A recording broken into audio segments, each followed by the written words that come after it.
Well, greetings and salutations, everybody. Welcome to the best damn movie-related show on the planet Earth, the John Campea Show, right here on my YouTube channel. I am, of course, your host, John Campea. Oh, I'm hearing echoes again. Are you guys hearing echoes again? It's from YouTube. Turn off the sound on YouTube. You must be looking at a YouTube thing. Oh, God, here we go again. Let me just double check to make sure where we're at. They're probably hearing a YouTube feed if you knock down the sound. But I don't have YouTube open, do I? Oh, I do have YouTube open, and now it's gone. There we go. What a wonderful, marvelous way to start the show, everybody. What an absolutely wonderful, marvelous way to start the show. I had some random YouTube window open on my browser, on my computer, that I didn't even realize was still open there. But hey, at least we got it fixed this time. Hey guys, welcome to the show. What a fan-fucking-tastic way to start the day. This whole day is just going to go to shit now. No, it's not. This whole day is going to go to shit now. What a way to start. We're just going to totally screwed up right over. Anyway, speaking of other total screw-ups, Robert Meyer-Burnett is here. Robert, how you doing, my fellow complete screw-up? Wait a minute. What happened to being the master of fun and wonder? Nah. Today's crap now. Today is now crap. You're a screw-up too now. Congratulations. All right. You know, some days are like that. It's just like Alexander in A Terrible, Horrible, No Good, Very Bad Day. He comes home from school and his mom goes, well, some days are like that. And they are. It is. And listen, we do have a lot of really interesting things to talk about here today. But before I start, I just want to throw this out here, guys. So you guys know the other day, I was talking about on the show that, I put all the money into the show, into things that increases our audience's viewer experience, right? Like, I'll put it into the cameras because that affects your user experience. I put it into the mics because that affects your user experience. I put it into the soundboard because that affects the product that you guys see and consume. I'll put it into the software. What I don't put money into is the things that are just for me. So like this chair is like almost 10 years old, has no padding left. It's completely uncomfortable, but I'm too cheap to buy a new chair because it doesn't increase the user experience.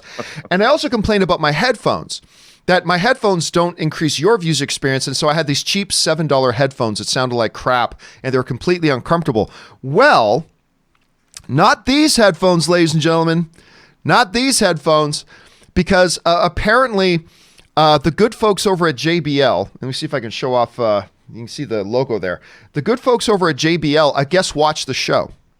And some people from JBL wrote to me and said, hey, we heard you say that you weren't happy with your headphones. We love watching your show, so we're going to send you some headphones. And they send me these glorious JBL noise cancel. You have no idea how comfortable these headphones are. So they sent these. Do. Because you got some really good studio headphones, but they sent me these great headphones, which are way, way great. So just from me to the good folks at JBL, thank you so much for sending these in. It's making me much happier. So thanks a lot for that. Okay. You look good too. They're quite stylish and sexy. I mean, to go along with the rest of the stylish and sexy package, right? I mean, that's pretty much it. Okay, guys, listen, we do have a bunch of things to talk about here today, so we're not going to waste any time, and we're going to dive right into it by getting into our main questions. And how do we select our main questions here on the John Campea Show? Well, it's really rather simple. You see, you guys come up with our main questions by simply going anytime over to www.thejohncampeashow.com/contact. Once you guys get there, you're going to see a form that you fill out with your topic or question, hit submit, and then maybe, just maybe, you might see your topic or question as the featured topic here on the John Campea Show. With that down and out of the way, let's move on to main topic number one. And our first main topic today gets submitted to us by Logan Lay, who writes, hey, John. Godzilla King versus King Kong is gearing up to come out, and with the movie must come merchandise. And with that merchandise must come spoilers. These spoilers being Mechagodzilla is in GVK. I'm not quite sure what that is. I think that's I'm assuming that's a toy convention of some sort. Godzilla versus Kong. Godzilla is in Godzilla versus Kong. Is this a good move, or is this too unrealistic and it should just be Godzilla versus Kong? All right, thanks a lot for sending that in, man. And yes, what happens quite often, look, in the toy industry, toys have to go into development over a year before a movie comes out, all right? So, because it takes them a long time to develop and go through the process and all that kind of stuff, and it's like a year. And then, if you want these toys on shelves, you got to start showing these toys to the distributors, to the retailers, to all that kind of stuff. You got to show off these toys to those people well in advance if they're going to have it ready to be delivered and on shelves for when the movie comes out. One of the reasons why people, a lot of people were complaining, Rob, that there wasn't any Baby Yoda. A lot of people were complaining there wasn't any Baby Yoda merchandising available when The Mandalorian came out because they wanted to really make sure they didn't have any toy ready because they didn't want there to be any spoilers about Baby Yoda, which is completely understandable. So, apparently what has happened here is that at some kind of toy fair or toy convention, they're showing off some toys. Of course, there on the right, you see Godzilla. In the middle, you see King Kong. And on the left, in a very blurry, foggy looking picture, you get Mechagodzilla.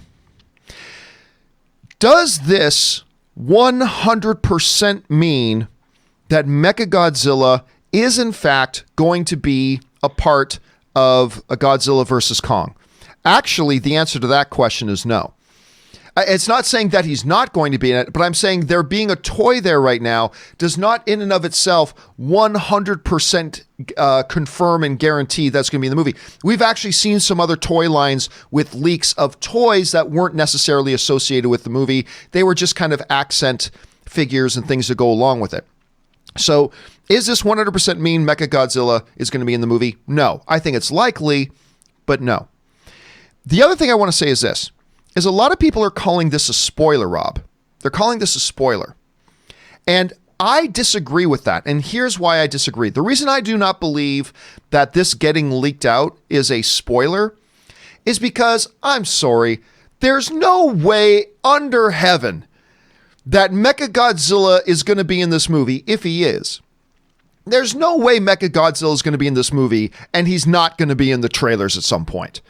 I mean, that's just ridiculous. The last Godzilla, King of the Monsters, every single one of the other Titans and all the kaiju, they were all fully on display because it sells the movie. If Mechagodzilla is indeed in this movie, Rob, I 100% know that he's going to be in the trailers. They're going to have Mechagodzilla in the trailer. So I don't consider this toy leak, although I would understand why they don't want that information getting out yet. But it came out. Okay. Not a big deal because it's not a spoiler. It's not something they were going to hide till the movie came out anyway. Rob, you had, first of all, number one, do you think Mechagodzilla is going to be in this film? And number two, do you think that if he is, that this constitutes a spoiler? First of all, as a lifelong kaiju fan, by the way, that picture you showed looks like King Kong is reffing the MMA fight that's about to go down between Mechagodzilla and Godzilla. But I have to say, for me, as a lifelong kaiju fan, you say the word Mechagodzilla, and I get all warm and tingly in all the best places. Because, man, I love Mechagodzilla all the way back to, 1975's Terror of Mechagodzilla. Why not bring in Mechagodzilla? Mechagodzilla is like a mainstay. It's a staple of Godzilla, of all the different eras of Godzilla. I can't wait to see this. I love that. I don't actually like the design that I'm seeing from this picture, but I'm hoping Mechagodzilla. It's hard to say being in such a blurry picture. It is. So I won't speak to that yet because Mechagodzilla has always been awesome, dude. Who doesn't love Mechagodzilla? And you're right. Is it a spoiler? Hell no. You think they're not going to show Mechagodzilla in the trailers? Like you said, people are going to see these movies to watch monsters just get down and dirty. I maintain I loved Godzilla, King of the Monsters. I had so much fun with that movie. It really embraced the spirit of what the Godzilla franchise has been, especially when it left the more serious elements behind and went full-on sci-fi fantasy craziness. And why shouldn't this? I loved Kong Skull Island. I really did. And I thought it was exactly what I expected. I thought tonally it did a really good job of doing what it was supposed to do. It's very funny because I thought the first Godzilla film was a little too serious. Like they took this we're going to only shoot Godzilla from street level. And, it's like, come on, man. I mean, a lot of it worked, but they kept cutting away. It's like, dude, if you're making a Godzilla movie, I want to see Godzilla fight. I want to see him getting thrown through buildings. I want to see people die en masse. I want to see airplanes get swatted out of the sky. I want to see maser cannons. I want to see gigantic monsters wrecking urban areas. And when you tell me that Mechagodzilla is going to show up, that means I'm getting the technology buzz I want. I get the super science. I get, clearly there's an Monarch has stepped up its game.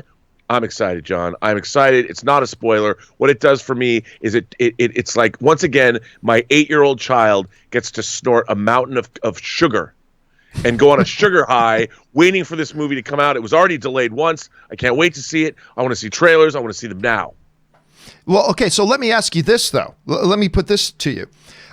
Do you think that Mechagodzilla is going to be in this movie? Because like I said, we've seen toy leaks before from time to time where a toy leak didn't actually end up being in the movie. Do you think Mechagodzilla is actually going to be in this movie? Because I don't think either of us were expecting it before this. So now that you've seen this, do you think he's actually going to be in the movie? Yes. Because really? I think like Mike Doherty was the perfect director, I thought, for Godzilla King of the Monsters, because he grew up a Godzilla fan, and our new director, it's Adam Wingard, right? He's also a fan. So you can't not. I mean, once you've got King of the Monsters and you've shown us Mothra, you've shown us Ghidorah, you've shown us Rodan, where do you go from there? I mean, unless you're going to bring in Space Godzilla or Minya, Baby Godzilla, or Gigan, which they're not going to do, or Jet Jaguar, or Megalon, or the Smog Monster, you've got to bring in Mechagodzilla. And Mechagodzilla is something that I think audiences will dig, because it's easier to buy into that, and I love the idea of Mechagodzilla being in this movie. And yes, I do think Mechagodzilla is going to show up in this movie, but it'll probably be a jobber. Yeah, probably. Unless he's the new King Ghidorah. Look, we've known for a long time that this Godzilla versus Kong movie is probably going to be a Batman versus Superman thing, where the two fight, and then there's the greater threat, and then the two of them got to team up to go and take on the greater threat. Like, we're all assuming that, right? Like, we all think that's probably going to be the case here. Maybe Mechagodzilla is their version of Doomsday. Maybe Mechagodzilla is such a huge threat that it's going to take the combined power of Kong and Godzilla to fight him. Or do you think it could go another way? Well, you know what? The only way this movie could look better to me is if the aliens from Planet X that were introduced in Godzilla versus Monster Zero show up, and they've brought Mechagodzilla to Earth. Take over. Okay. If there are aliens in this movie, John, that's the only way it could be. I could even be more excited. All right. Well, the question here is, guys, what do you think about this? Number one, do you think Mechagodzilla is going to be in it? Number two, do you like the idea of Mechagodzilla being in it? And number three, do you consider this picture leak an actual spoiler, or do you feel like I do that this is going to be in the trailers anyway, so it's not really a spoiler? But how do you guys feel about it? Jump down to the comment section below and let us know your thoughts. All right. With that down, let's move on to our second main topic today. And our second main topic today gets submitted to us by Donnie Renault, who writes, "Hey, John, the Oscar that I personally get the most excited about every year, yes, even more than Best Picture, is Best Director.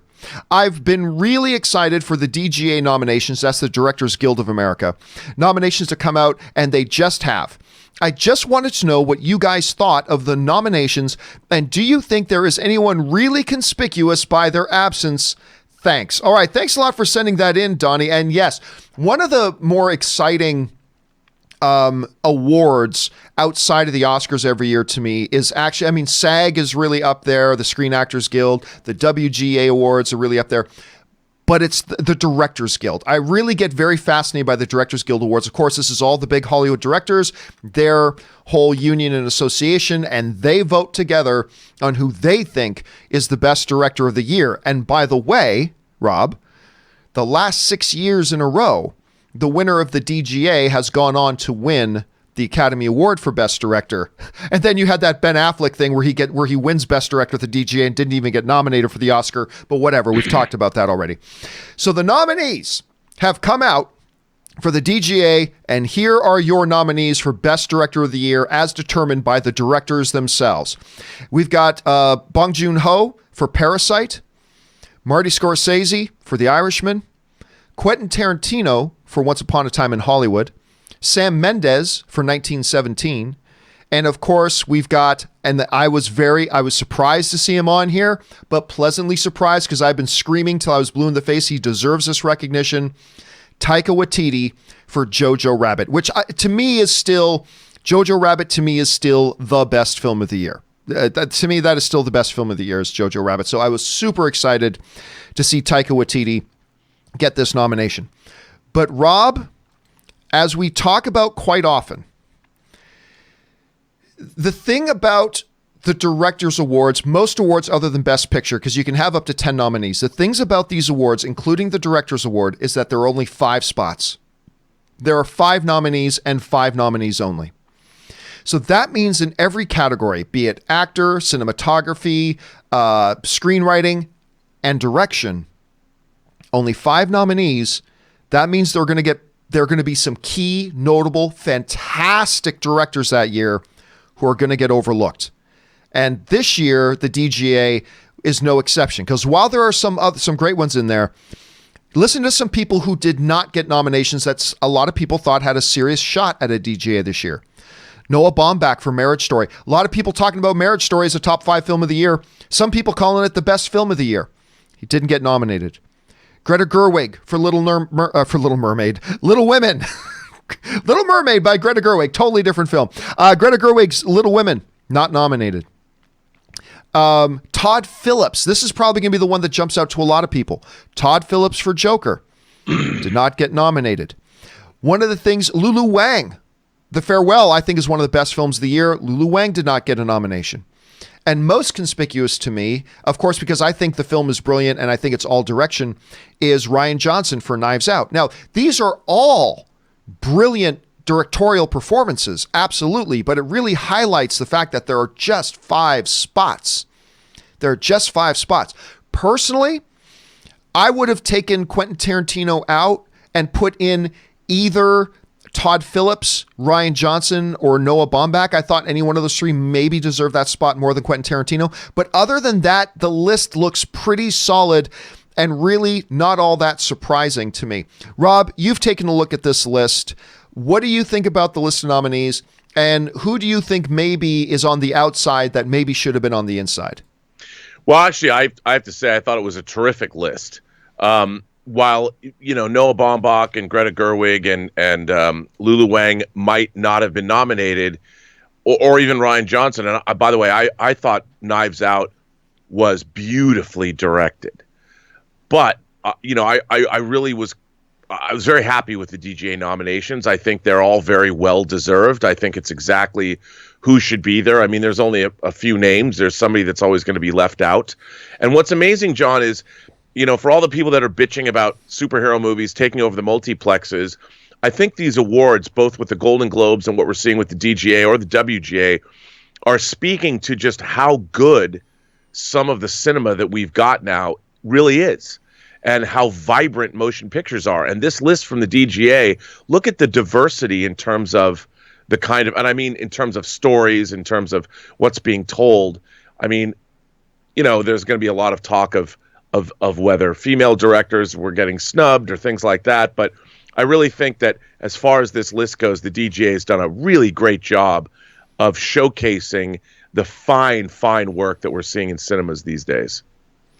I agree. And I think it's a great list. And listen, guys, I suppose now the question just falls to you. What do you guys think of the list of nominees for the Directors Guild of America, Best Director of the Year? Do you like the list? Do you not like the list? Are there some people missing from the list? Do you think there's somebody on the list that doesn't deserve to be there? How do you feel about it? Jump on down to the comments section below and let us know your thoughts. All right. With that down, let's move on to our third main topic today. And our third main topic today gets sent in to us by Jared B. from the 203, who writes, after hearing about all the talent in front and behind the camera for the new Batman movie, do you think it is likely that Warner Brothers is using the same approach as Joker? an artistic and low-budget movie seeking awards instead of big budget and CGI. Is it likely they will do this with more of their comic book movies moving forward? All right, thanks a lot for sending that in, man. And it's an interesting question because, when you look at this new Matt Reeves Batman thing that they've been putting together, right? When you look at the whole thing, it started with, after the tremendously unfortunate departure of Ben Affleck, because I wanted to see a Ben Affleck directed Batman film, but whatever, he's not there. So once we move past that, starting with the attachment of Matt Reeves, that got a lot of us excited. I still would have rather had Ben Affleck, but hey, if it's not going to be Ben, Matt Reeves is a terrific guy to do it. And that got a lot of people excited. And then 35 years passed before we heard any more news about the Batman film. Then they started announcing the cast. And the cast, especially embodied by who they cast as their lead, Robert Pattinson. What all of their casting, and then you look at their cinematographer, you look at all this kind of stuff. When you look at the casting specifically, though, one of the things that's really impressed me about this particular movie and this project was the fact that they are clearly not going for big flashy name, because Robert Pattinson's a famous name, but there's still a lot of the Twilight stigma attached to him and all that kind of stuff, right? Filmmakers know he's one of the best actors in the world right now. Filmmakers know that. And what all these castings, including, Zoe Kravitz and all the way down the line, what this has told me is that right now, what they are most concerned about with this movie is quality. They are most concerned about quality and talent and making the best movie they can without necessarily needing to be the big flashy names, the big things that are going to catch all the headlines, although the Robert Pattinson casting certainly did capture headlines, but a lot of them were for all the wrong reasons. And it told me, Rob, that they were really going for high quality, high level stuff, both behind and in front of the camera, and that really impressed me. Now, when you look at a movie like Joker, I mean, yes, Joaquin Phoenix was the big sexy name, but everything about the DNA of that movie just really more screamed cinematic prestige film. It didn't scream comic book movie, it screamed cinematic prestige film. And I'll tell you why this question is really interesting to me, because I have been told, and believe me, this is no exclusive. There's a lot of your favorite film pundits have been told this too. We just haven't really, I don't think many people have been talking about it. So this isn't exclusive to me. A lot of people have been told this, but what I have been told by people close to the situation is that this movie is not going the traditional comic book movie route. Now, there have been other films that have come out in recent years, Rob, that we've talked a lot about that have also not gone the traditional comic book route, whether it's Logan, obviously New Mutants is one that's not going the traditional comic route. Not going the traditional comic book movie route could mean a lot of different things. It could mean a lot of different things. But what I was told specifically was that this movie is going to more look similar to a Joker film that we just got than it will be to the traditional DCEU film. Not that that's a negative commentary on the DCEU films whatsoever, but it's just, that's what I've been told, is that they're really going more that way. And I think that's going to resonate with some people, Rob, because a lot of people have been like really screaming out, yeah, we love the big action of Batman flying around, but we also want the detective. We want the world's greatest detective. We want, the psychology of the Batman. I was flipping through YouTube the other day, and I don't know why this came up in my recommended list, but there's this clip from one of the animated DC shows, and it's Batman and Wonder Woman on a roof. And Wonder Woman's basically flirting with Batman and saying, hey, why don't we date? Like, why don't you go out? Why don't we do this? And he's like, I'm a guy in a mask with issues. Lots of issues. And it just reminded me of, yes, that's really a part of Batman that we haven't really delved into. I thought Batman versus Superman did a pretty decent job of touching on that a little bit and going more into that. And of course, the real character is Batman and the mask is Bruce Wayne and all that kind of stuff. But I heard this, Rob, and I got to tell you, it excited me. The notion that this movie will be have more common DNA with the Joker movie than with the traditional DCEU movie. I think that's exciting when you understand the character. So yeah, as a matter of fact, I do think, Rob, that they're going to go more in that direction. Let me ask you that question, though, Rob. Number one, with everything that we've seen, which way does it appear they're going to you, and which way, ultimately, do you think they should be going with this? Well, we were talking yesterday, and I was saying that we don't know which direction the Batman movie is going to go in. Is it going to be the Anton Furst production design Gotham that's clearly a fantasy Gotham, or is it going to go more the traditional Christopher Nolan route? And from what we've seen, I think that they're going to ground this movie. I think it might be grounded differently than the Nolan movies are, which there was a naturalism and this is happening in a real American city. I think this is going to be somewhere in between the Tim Burton Gotham City that was completely stylized and overproduction designed by Anton Furst, but I loved it. And I think it is going to be a slightly more heightened and maybe more expressionistic or impressionistic than the Nolan Batman is, because I think Matt Reeves is going to want to forge his own identity in terms of what he's going to have to. He's going to have to give us something that isn't one or the other. He's got to create something new. And if this is indeed a period Batman, I think that we're going to be getting something. I don't know. I want to see something that's like a Neil Adams drawing from the Batman of the 70s. Not necessarily it has to be set in the 70s, but that feel, that and more of a classical noir crime thriller kind of a thing that takes place in sort of a slightly heightened reality. I'm hoping to get something like that, and it looks like we might. I mean, the addition of there's more than one villain. There's going to be a lot of stuff happening. If Arkham Asylum plays a big part of it, I don't know, but for whatever reason, Matt Reeves has become a world-class filmmaker. He totally understands how to use VFX. I think whatever we're going to get is going to be, I think, something special, because Matt Reeves has certainly had enough time to develop his screenplay. And that's always the basis. That's always the basis of a great film. And I think whatever we're getting, the choices, like you pointed out, are in terms of casting have been terrific. And everything I hear about this movie just keeps getting better and better.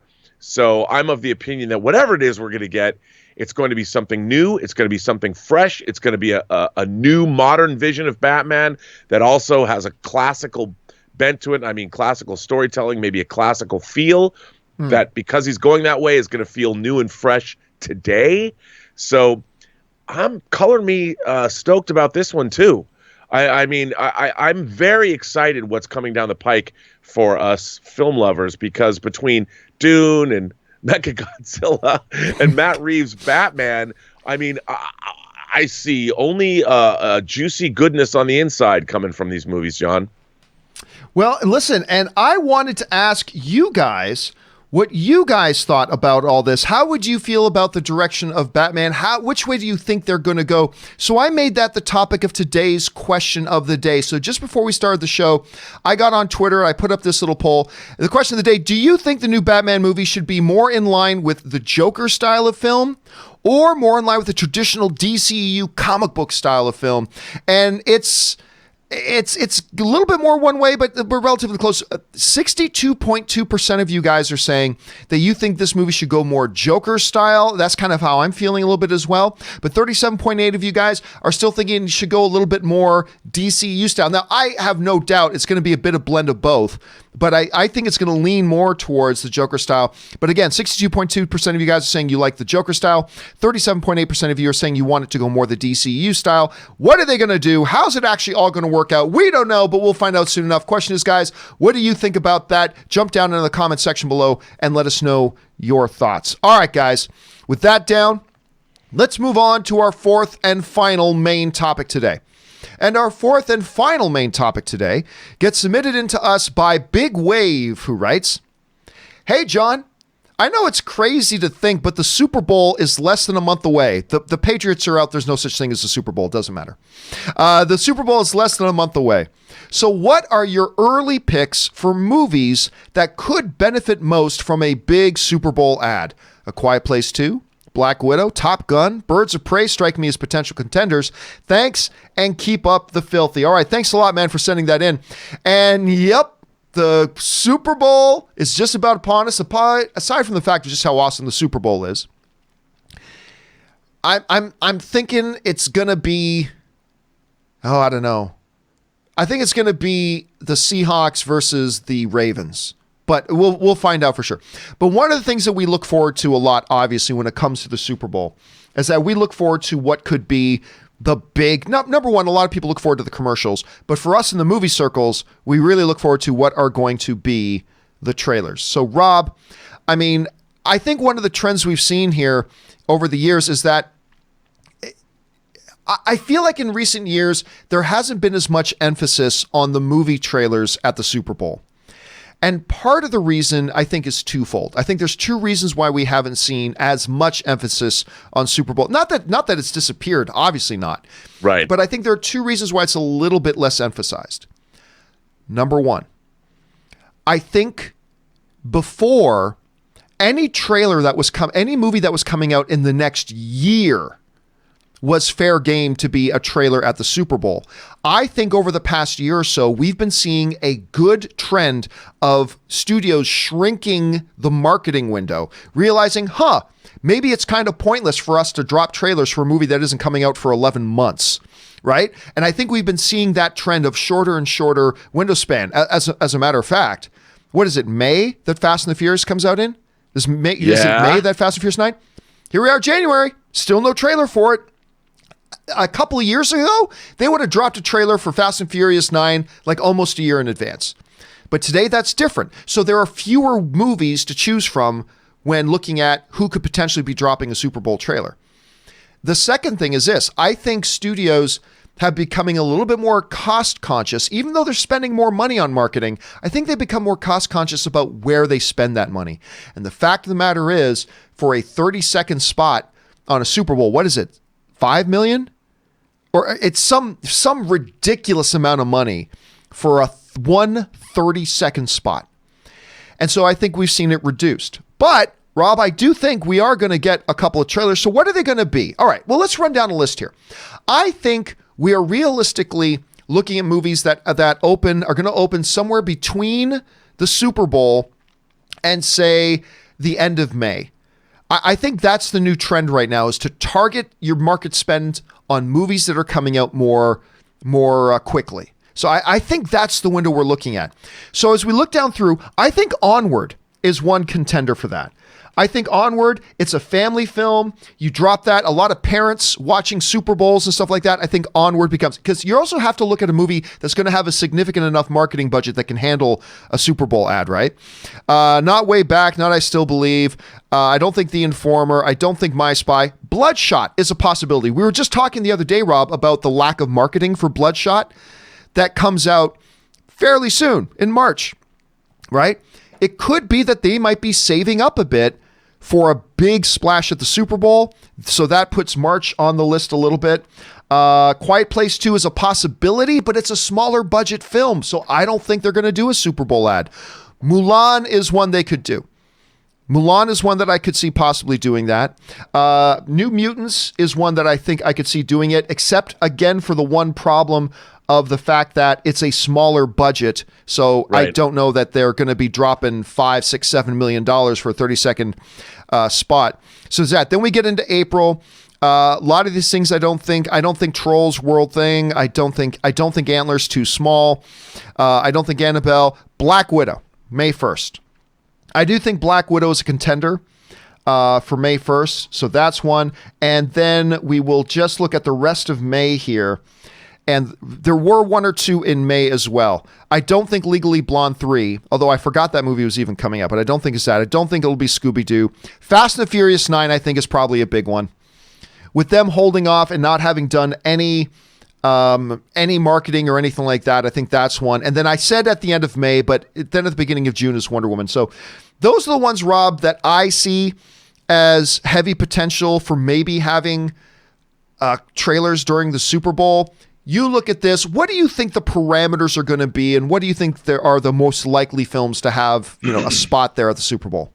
Well, the whole landscape of trailers has changed, obviously, when you get 100 million views for a trailer, dropping it online. The idea that 10 years ago, it was unthinkable not to have big movie trailers at the Super Bowl because you didn't have the kind of promotional ability. Now we've moved on in a decade.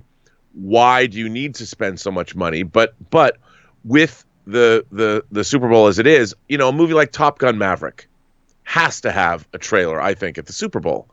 Because your audience, let's face it, it's a football audience. So you've got to give what I would say would be, I don't know, meat and potatoes, more barbecuing, even though it's the middle of winter, but that 4th of July mentality, because they're going to be promoting summer movies. So you've got to give the kind of films, and like you were pointing out, Black Widow, definitely. Fast and the Furious, I think for sure. Top Gun Maverick. I would hope that somebody would celebrate the 40th anniversary of The Empire Strikes Back, which is this May 25th, but I don't think that's going to happen. But it does have to be those kinds of movies. And yes, family movies as well. Pixar has 2 movies coming out this year, one or the other, I'm sure. But that's where I would go. And also maybe, I could imagine Star Trek Picard would have just dropped on CBS All Access, so maybe they would have a show for that. Because it's a very expensive show. It's a show they need to get awareness on, and the first couple of episodes will have dropped by then. So maybe something like that as well, which is also interesting to me. All right, guys. Question here is, what do you think are going to be the big trailers that drop on Super Bowl when it comes around in February? And maybe there's some of you that's going, what's the Super Bowl? I understand that. That's fine. Jump on down to the comment section below and let us know your thoughts. All right, guys, that will do it for all of our main topics today. We're now going to move into the second part of the show, which is taking your live questions. Now, there's 2 different ways to send in live questions. Number 1, if you look in the top line of the description of this video, you're going to see a tip link. That's the best way to send them in. So go ahead, use that tip link and send in a question, or you can use the super chat feature here on YouTube as well. And just so you know, we didn't put up a companion video yesterday because last minute I had some buddies of mine. I don't know if you saw it on my YouTube channel. Some friends of ours had a private suite at the Lakers game last night at Staples Center, and they invited us to come along. So we're like, oh, so I didn't get the companion video done, but we're going to pick up with where we left off on yesterday's questions. Then we're going to get into today's as well. So you can start sending those in now. But before we do, guys, as Robert and I do every day, we're going to take a little bit of a short break here, just 4 short minutes, give you a chance to run and use the bathroom. We're going to stretch our legs, rest our vocal cords for a moment, go refill the drinks. So don't go anywhere, guys. We'll be right back with a lot more to talk about, taking your live questions. Hang tight. We'll be right back.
All right, guys, and we are back. Thank you for your indulgence and patience as we took a little bit of a break there.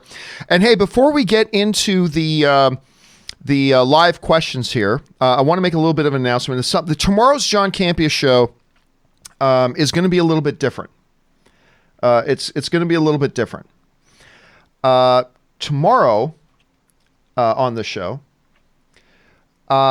instead of a lot of main topics up front and then live, we're still going to have the live question part of the show tomorrow. But instead of a regular show tomorrow, tomorrow's John Campea Show, I'm going to have a guest in studio here, and it's going to be Mark Fernandez of the CEO of Collider. I'm going to have in here to talk about some of the stuff that's been going on at Collider. I thought it would be good for he and I to sit down and have a chat. I thought it would be interesting to you guys. And I just thought it would be an interesting thing to do. So Mark and I were texting last night, and we decided that we're going to do that. So now look, I'm going to be very upfront. Mark and I'm not going to be disingenuous. Mark and I have had a bit of a contentious, that might be underplaying it. We've had a bit of a contentious nature to our relationship the last couple of years. And I just thought with all the stuff that was going on with Collider, it might be good for you guys to hear. He did a live stream yesterday at Collider. And I know a lot of you guys have opinions about that live stream that they did. And I thought it might be helpful to have a conversation on here. And I know he is looking forward to it. I know I'm looking forward to it. I give big kudos to him for agreeing to come in and do it. I think that speaks well. So that's going to be on tomorrow's show. I just wanted to give you guys a heads up on that. And if nothing else, it should be very interesting. All right. With that down, guys, and that announcement out of the way, let's get on to our live questions. So we're going to get things kicked off here with, hold on a second, I just have a little bit of a tech issue. Do not worry, guys. It's not going to ruin the show, though. Just let me get this little tech issue figured out here. This should do it, I think. And it does do it. Excellent. Okay. So, tech issue averted. Let's now move on to the live questions. And we're going to get things started off here in our live questions with Talking Star Wars, who writes, Colin Farrell got confirmed for Batman. Of course, that's what we talked about yesterday. Colin Farrell, director Matt Reeves did confirm on his social media that Colin Farrell is playing Oswald, not Copperpot, I know. Cobblepot is going to be playing, so he's going to be playing Penguin, which is really exciting. That Norwegian guy since Avatar, who cares? I want a sequel to The Abyss, Cameron's most underrated movie ever. Don't care about Dances with Smurfs 2. Well, you know what? Here's the thing. I think a lot of people kind of feel that way, but I think we're all going to be surprised, Rob, by just how many people actually do care about Avatar. I think we're going to be surprised. Now, don't get me wrong. I don't think it's going to be a $2 billion film. Don't get me wrong. But I believe it's still going to be smashed. But I'm going to say this. I love The Abyss. I don't want a sequel to The Abyss. I think where that movie ends is perfect, and I don't want to move the story beyond that. If they do it, that's fine, but I don't want an Abyss sequel. What about you? No, I mean, I think, look, what are they going to do now that the aliens reveal themselves? We're going to watch a show about, or a movie about the bliss that humanity feels in the warm embrace of our alien overlords. I mean, yeah, no, I like the story of The Abyss was about those characters and those people, and it was about humanity and love persevering. And in a way, it's kind of the opposite of Titanic. So I love The Abyss. I hope, it's just started streaming. I think it's on HBO along with True Lies, John, and in HD. And I've been wanting physical HD media copies of that, especially the director's cut of The Abyss, which I adore, and it's great. I don't want to see The Abyss. And of course, True Lies is my all-time favorite action film. All right, let's move on here. John McKinney writes, is the Punisher a hero or an anti-hero? I consider him a hero. He kills criminals, not innocent people. Oh, no, he's an anti-hero because he operates well outside of the law. He breaks a lot of moral rules. I mean, yeah, he kills, but he just kills a lot of people. I think he is the very definition of an anti-hero, is he not? I 100% agree with you. Because if he's not an anti-hero, I don't know what an anti-hero is. I don't know what an anti-hero is. Anti-hero all the way, bro. Yeah, I agree. All right. John, read this question writes, hey, John, in my personal opinion, I believe Christian Bale is the most talented actor in the business. And I've realized that Bale has a very strong and large fan following with his addition to the MCU. Do you think Thor 2 can hit $1 billion? Well, here's what I would say to that. Christian Bale, let me bring up a list of his movies here because I think this is worth noting. Christian Bale is not exactly guaranteed box office gold, right? Let's look at his last number of films. Ford v Ferrari did nice, but not exactly a world beater blockbuster. Vice, very good movie. Not exactly a global blockbuster. Hostels, didn't make a ton of money. The Big Short did all right. I mean, when you start going down his listings there, it's not like he's this huge box office. He is absolutely one of the best actors in the world. Of that, I completely agree. But is he a standalone big box office draw? Not really. And also what I would say to Rob is this, is that I think the next Thor movie is probably crossing $1 billion whether or not Christian Bale's in it. Especially after Ragnarok and all that kind of stuff. I mean, it's not a guarantee that it crosses $1 billion, but I think it crosses $1 billion without Christian Bale. So yes, if Christian Bale's in it, it absolutely can, but I think it can without him either. What do you think about that? Oh, well, look, I mean, Christian Bale is a fantastic actor. And what's been great is when he has box office successes like the Batman films, he's able to do movies like The Big Short or Hostiles. I mean, the guy is incapable of turning in. He does not phone in his performances. He throws himself into every role, and everything that he does, I think, is worth watching. So, I mean, I love the guy. But when it comes to things like Thor Ragnarok, like you just said, and coming off of Infinity War and Endgame, a new Thor movie is going to be huge. It's going to absolutely make $1 billion. But I don't know if Chris Hemsworth, look, he starred in Michael Mann's movie Black Hat, right? And as much as Chris Hemsworth, if you look at the numbers, I mean, I liked Black Hat, actually. There's also a director's cut of Black Hat that I haven't seen. But just because somebody's in a gigantic movie in a franchise property does not necessarily mean, I think we've left the realm of the world of the movie star. A star does not guarantee your movie makes money. Now it's the movie itself, the way I've always thought it was that way. And that's where we live.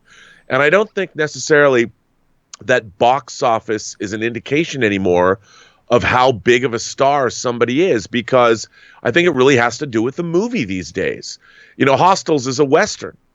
And I think that Westerns weren't as maybe popular, so they don't make the kind of money. Same with The Big Short, which is one of my favorite movies of the last decade. I love that movie. But you put Christian Bale in a Batman movie, that's $1 billion, dude. All right, let's move on here. Nosferatu writes, we haven't gotten a trailer for Avengers 5. What gives? I know. I swear to God, every day I get emails like, John, we haven't gotten a trailer for X movie. And sometimes X movie's like 9 months away or a year away. It's like, do you think we should be worried? It's like, oh, come on, guys.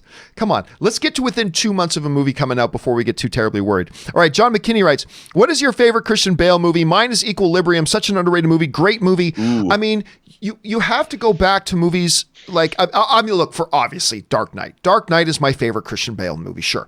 But moving outside of that, American Hustle's great. The Fighter is fantastic. I love The Fighter. The Prestige is wonderful. You might have to go back to American Psycho. So good, dude. So good. So good. So I don't know if I had to just pick one of those, like outside. How did I forget 3:10 to Yuma? I love 3:10 to Yuma. If I had to pick one, God, Reign of Fire. No, I'm kidding. Although that's awesome. Reign of Fire's got its following for some reasons. I'm going to go. Oh, jeez. I might have to say The Fighter. It's close. Fighter, American Psycho. It's close. Rob, which one do you think? Dude, I love Empire of the Sun. Oh, of course. Yeah, I love that one. Empire of the Sun. I know as a kid, it's Spielberg. It's a movie. It was one of those movies I thought was overproduced and over-directed the first time I saw it. It's become one of my favorite films. When he's jumping up and down as the P-51s are attacking at base and he's screaming, P-51s, Cadillac of the sky. I love that so much. All right, here. Let's see here. Jacob Hirsch writes, from what I've read, this Bob Dylan movie is more specifically about his transformation from folk to rock music, which is a very interesting story. Well, listen, this whole movie, Rob, is filled with interesting. Timothée Chalamet, who is, I believe, will probably end up being the next Daniel Day-Lewis for the next 20, 30 years. You got James Mangold, who is just really, people are starting to realize he's probably a top 15 best director in the business today. Yeah. Maybe top 10. He's incredible. I think there's a lot of things to be interested about this, but that also sounds quite interesting. What do you think? Yes. I'm like I said yesterday, I can't wait for this. Anything James Mangold's doing, I will watch.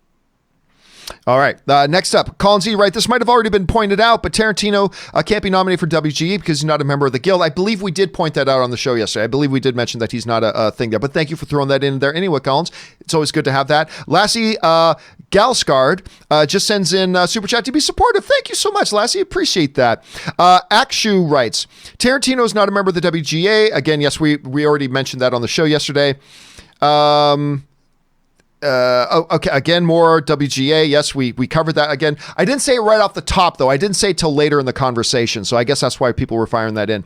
Taylor Guerin writes, I can't put into words how much I love Star Wars Lost Stars. Fabulous book. Thanks for the recommendation. I read it in one sitting and then the next day started it over. The investment I had in the characters was something I never experienced from a novel. Rob, did you ever have a chance to read Lost Stars? I've never read Lost Stars. Here's the brilliant thing about it. Now, you can make the criticism that it is in some ways kind of like a YA novel a little bit. It's about these two star-crossed lovers who knew each other from childhood but grew up, and one goes the Empire route, one goes the Rebel route, and all that kind of stuff. But the fascinating thing about it... So it's Romeo and Juliet. A little bit. There's a little bit of Romeo and Juliet there.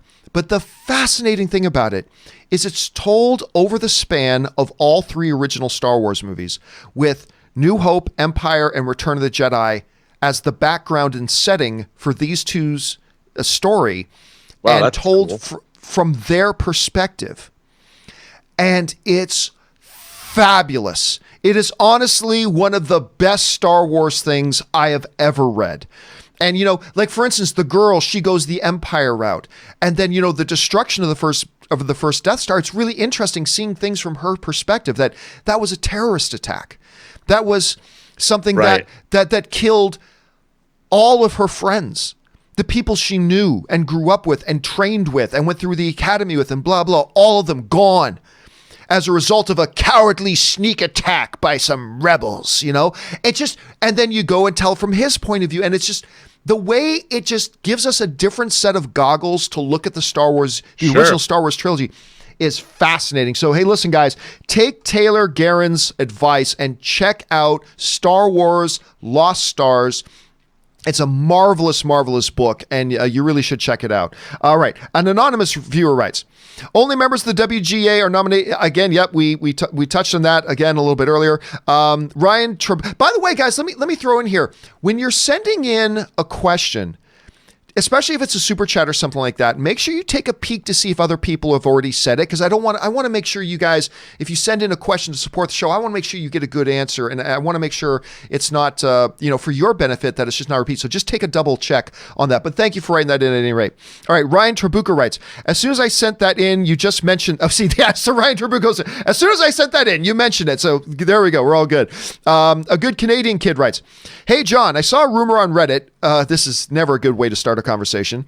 The rumor is that Bill Skarsgård is set to play Mick Jagger in a movie about the Hells Angels assassination attempt on Jagger. Hope it's true, but probably not. I mean, look, anything you hear could be true. Anything you ever hear about anything could be true. There's a possibility. But is there a strong enough possibility to really make it the basis of a conversation? Probably not. And if it ends up being true later, great. It ends up being true later. But, I mean, pardon me, if we spent all of our time talking about a rumor that gets dropped on Reddit or some chat post somewhere or some random tweet by somebody who we don't know, we'd never be talking about real things. So, possibility? Sure. Bill Skarsgård's great. Be an interesting story. See, that's a story about a musician that actually sounds like it could be a compelling narrative to me, So, if it is, cool. R. Lee writes, debating friends of mine on the Batman, they don't think Robert Pattinson is the right fit, but these people hated Ben Affleck casting. Now they pretend they always knew that he was the right choice. Here we go again. Oh, I know that song and dance, Arlie. I see so many people now that pretend like they were always all for the Ben Affleck casting, but I remember. The North remembers, Rob. The North remembers. Because when Schnepp and I got on that day and raved about the casting of Ben Affleck, oh my God, the avalanche of hate we got. And everybody laughed and everybody pretends like it's... Here's the thing that I would say to your friends, Arlie. Just like Ben Affleck's Batman was a different Batman than Christian Bale's Batman, and just like Christian Bale's Batman was different than the Michael Keaton Batman, you cannot say that somebody isn't a good fit for a character when you have no idea what that character is actually going to be on screen. What is this Batman's manifestation on screen going to be? Because the only people that know that are the people that wrote it. They're the only ones, the people that wrote it, and the director and the studio, they're the only ones that know what this Batman is going to be in his details. And as a result of that, they've decided that Robert Pattinson is a good fit. So we can't know that. I don't know that Robert Pattinson's a good fit. All we can do, and this is why I say this all the time, is the actor that they've chosen a good performer? Are they a good actor? And if they are, then I'm good with it. I'll just trust that you know who's the best fit. As long as you got somebody that I think is a good actor, then we're all good. But Rob, how would you respond to that? Well, it just blows me away. Fandom never learns the lesson. It's everyone was bitching when Heath Ledger was cast as Joker. People were bitching, they're always complaining. And my whole thing is that it's an actor's job to bring a character to life in hopefully a new and exciting way. And not only that, when someone gets cast at a studio level, there are many people that have looked into this. He had to audition. Robert Pattinson was seen by the heads of the studio, most importantly seen by director Matt Reeves. He has been carefully considered. They didn't just pick Robert Pattinson willy-nilly out of a hat and said, oh yeah, the guy from Twilight. No, they picked him out because they looked at many of his performances. They've seen what he's been able to do. They've sat around in rooms and talked about it for a long time, and they've come to a very careful decision. They know that Robert Pattinson's the right choice. So give them the benefit of the doubt, because 90% of the time they're correct. Sometimes they're not, but I think in this case they are. All right, let's keep going here. The next up comes to us from BC33, who writes, not worried about the James Bond situation. Zimmer has used other composers to help him before on projects. That's true. And no one ever noticed. Plus, while not a lot of time is enough, Michael Giacchino wrote the score for Rogue One in 3 weeks, and it was great. I see, here's the thing. I think you're going to find a lot of people that disagree with you, because the Michael Giacchino thing on Rogue One has been a topic of discussion for a while. I think Rogue One is fantastic. And I think for having only 3 weeks, what Michael did on that is remarkable. Like what he did in 3 or 4 weeks to do that, it's remarkable. But the score, if you give him 2 months, 3 months, 4 months, 5 months, I can only imagine what he would have done with that movie. But it wasn't the strongest aspect of that movie. And that's one of the things that came up in some discussion with me and some other friends, Rob, about this Zimmer situation coming on board with James Bond on such a short note, with such short notice, while he's got 3 other films coming out this year that he's also scoring. It was the Michael Giacchino thing with Rogue One, and that didn't turn out great. Great for only having 3 weeks. He did so well with that, but overall wasn't the strongest thing. But I don't know, how are you, now that you've had a couple of days to reflect, Rob, how are you feeling about it?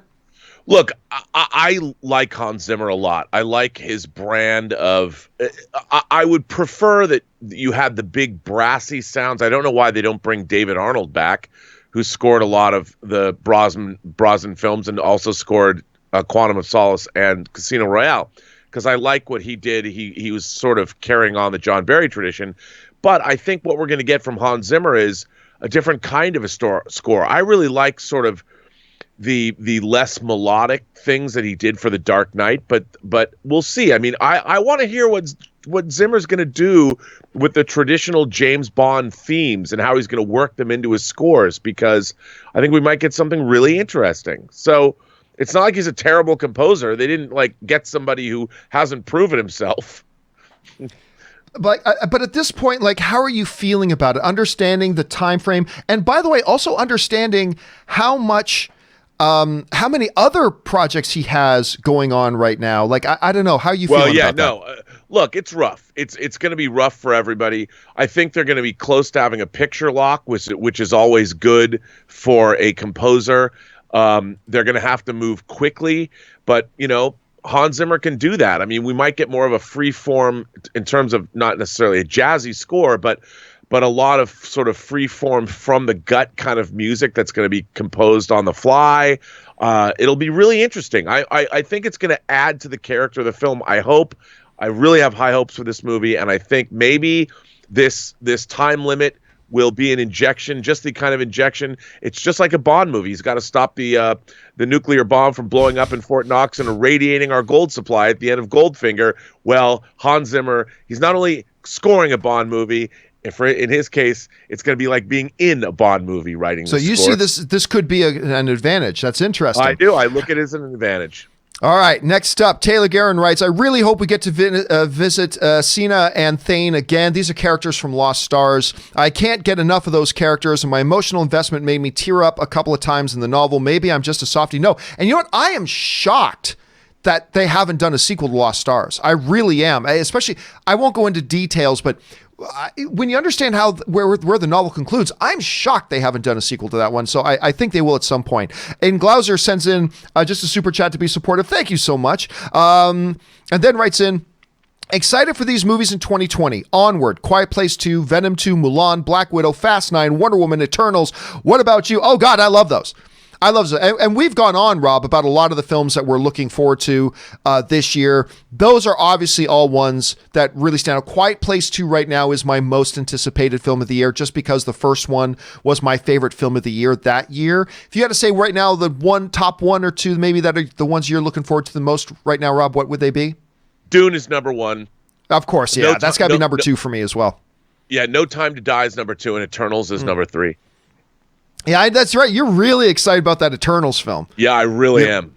You're really excited. Anyway, that's a good listing, Glauser. All right, next one. Jay Bling writes, I have a hunch you may disagree, but if Beta Ray Bill is in Thor 4, could Taika Waititi play him as well as Korg?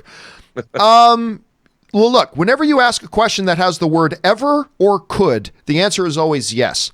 Yeah, he could play him. I mean, but it depends, because remember, he likes to do with Korg, he's also in the motion capture suit, right? So he likes to perform it.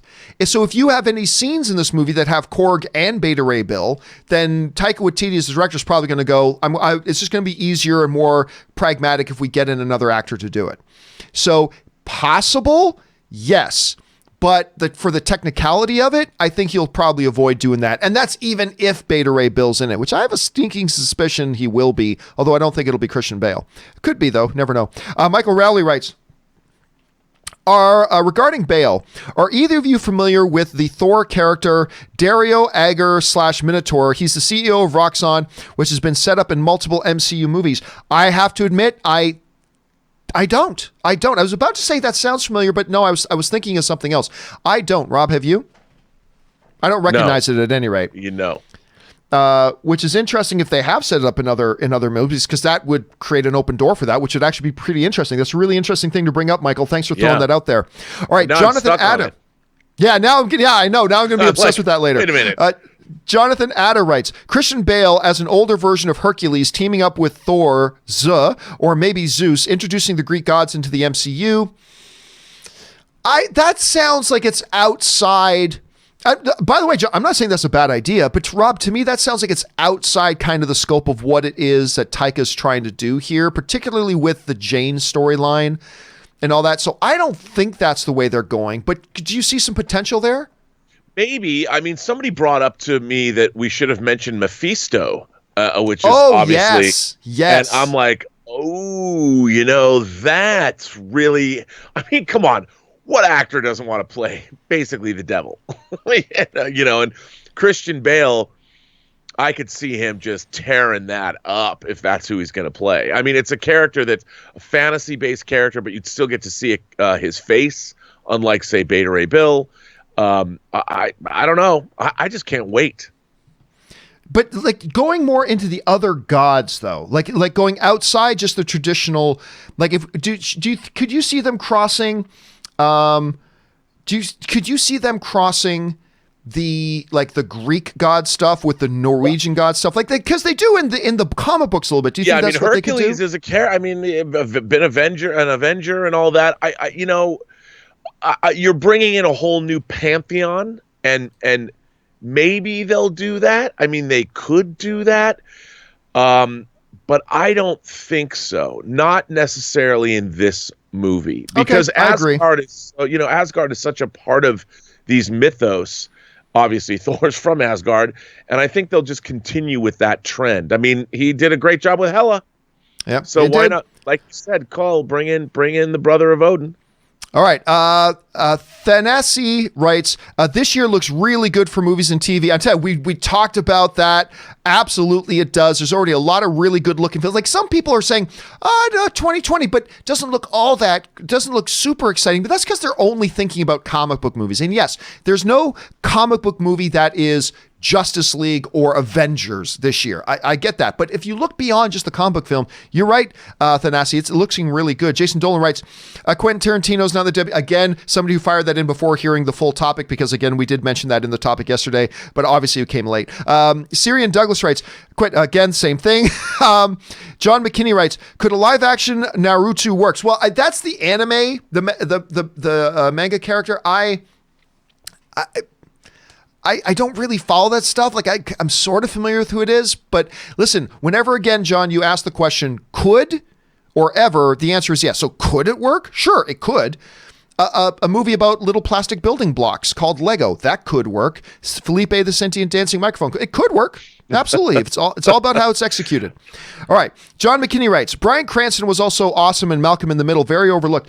A lot of people talk about, I never really watched Malcolm in the Middle, so I'm not really super familiar with his work on that. Did you ever watch that show? Oh yeah.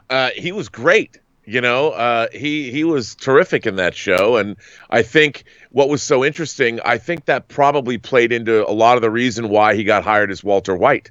Because, being a father figure and watching a father figure who was a good dad break bad. And I think that was part of, I don't know if that's the case, but I'm sure when it was brought up when they were first trying to capture, I'm sure Malcolm in the Middle was actually a big reason why they thought of him for Breaking Bad.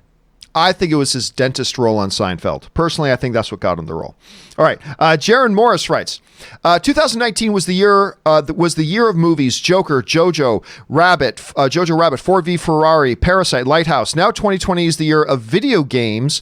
Last of Us 2, Ghost of Tsushima, Final Fantasy VII Remake, Resident Evil 3 Remake of Cyberpunk 2077, and Doom Eternal. Which are you looking forward to the most? I don't know. I don't know that I agree with that, because I can think of some previous years where people were losing their minds about the games that were coming out this year. Yeah. I don't think, there's certainly a couple of titles. Obviously, you mentioned Last of Us. That's obviously a big one.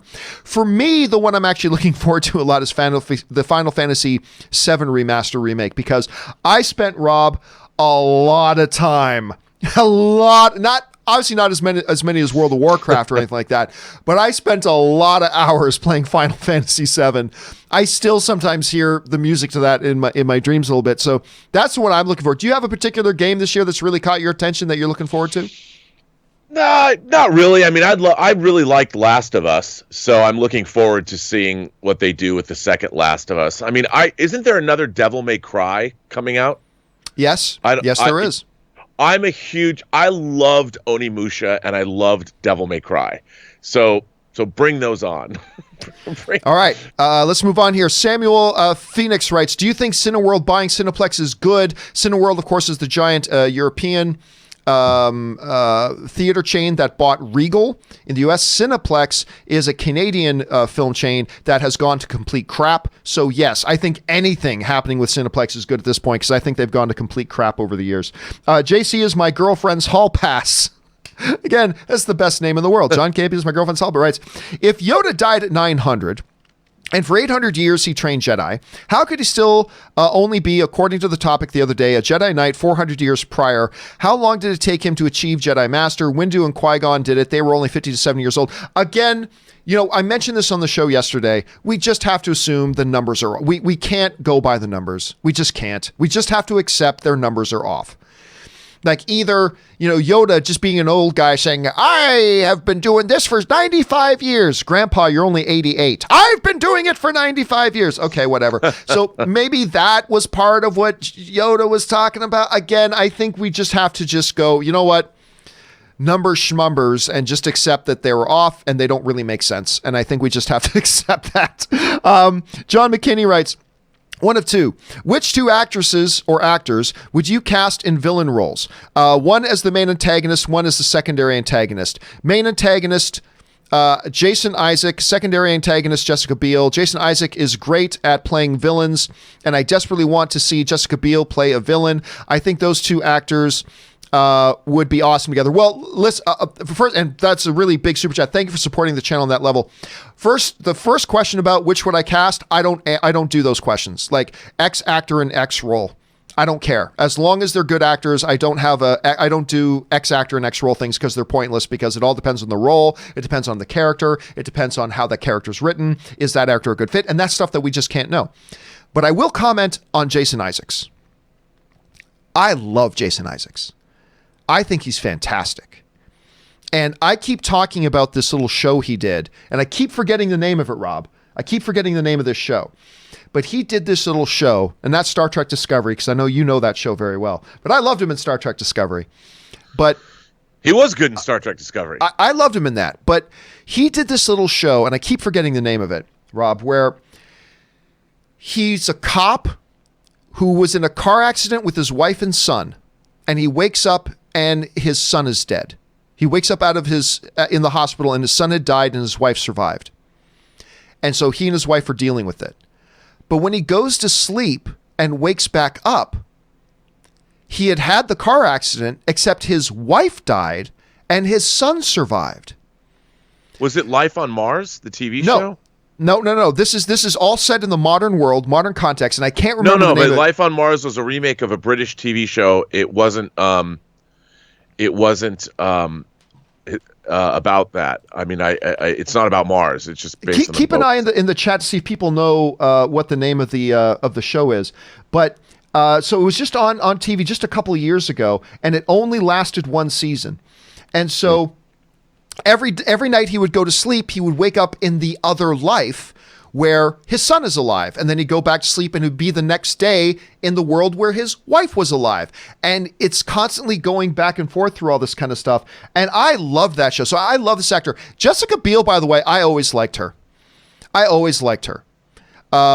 even when she was in like a crappy movie like, I don't know, Blade Trinity, and she had her lightsaber. Let's call it what it was. It was a lightsaber. But so I like them very much. Anyway, Rob, what do you think about Jason Isaac and Jessica Biel? Oh, well, I mean, I like them both. I mean, I've always liked Jason Isaac. By the way, thank you to everybody in the live chat. They're saying it's Awake. The name of the show is Awake. Thank you, everybody, for that. That's why it's great to have. That's why it's great to have this community here. They're all over it. So thank you, everybody in the chat. All right, sorry, Rob. Go ahead. No, I mean, I'm a huge fan. You know, he was in a movie called A Cure for Wellness that Gore Verbinski made. Yes. And he was really good in that. And he's had a really interesting career, long career, but he always brings it, whatever he's in. I liked him in the OA too. The OA, the Brett Marling series that was on Netflix. I mean, he's had a very eclectic career. Awake, I remember Awake now. Oh, I was so bummed out that didn't get a second season, but nobody watched it. It was a really good show. And of course, Harry Potter, all the Harry Potter fans are screaming at me right now. He was Malfoy. Right. He was. He was really good in that, but I really, really like that actor. All right. Thanks for sending that in, John. All right. 100T Pulse writes, any news on the next Mission Impossible? I heard it was going to be the end of the franchise, and if not, when do you think we will get a trailer? Well, I mean, they haven't even started shooting that thing yet, have they?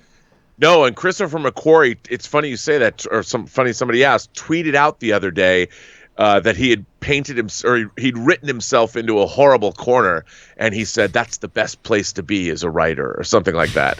And I'm like, all right, because they're doing 7 and 8 concurrently.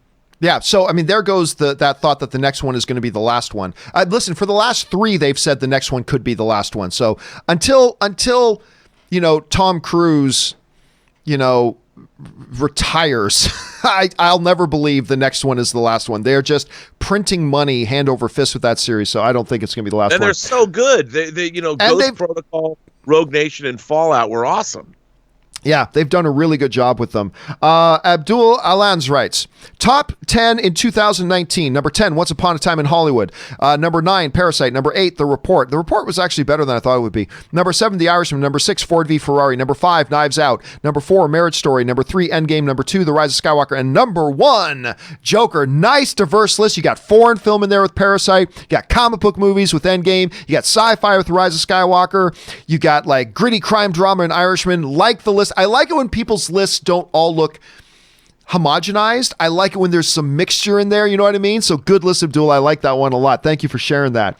All right. Dale writes, I binge watched The Mandalorian on New Year's Day. Tons of fun. A thought crossed my mind. No disrespect to JJ. I love The Force Awakens and I like The Rise of Skywalker. But I couldn't help imagine what a Jon Favreau sequel trilogy might have looked like.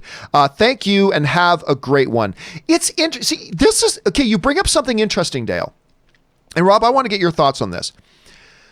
Looking at Mandalorian, everybody knows I really enjoyed it. There are a couple episodes that are a little iffy, but overall, I really quite enjoyed it.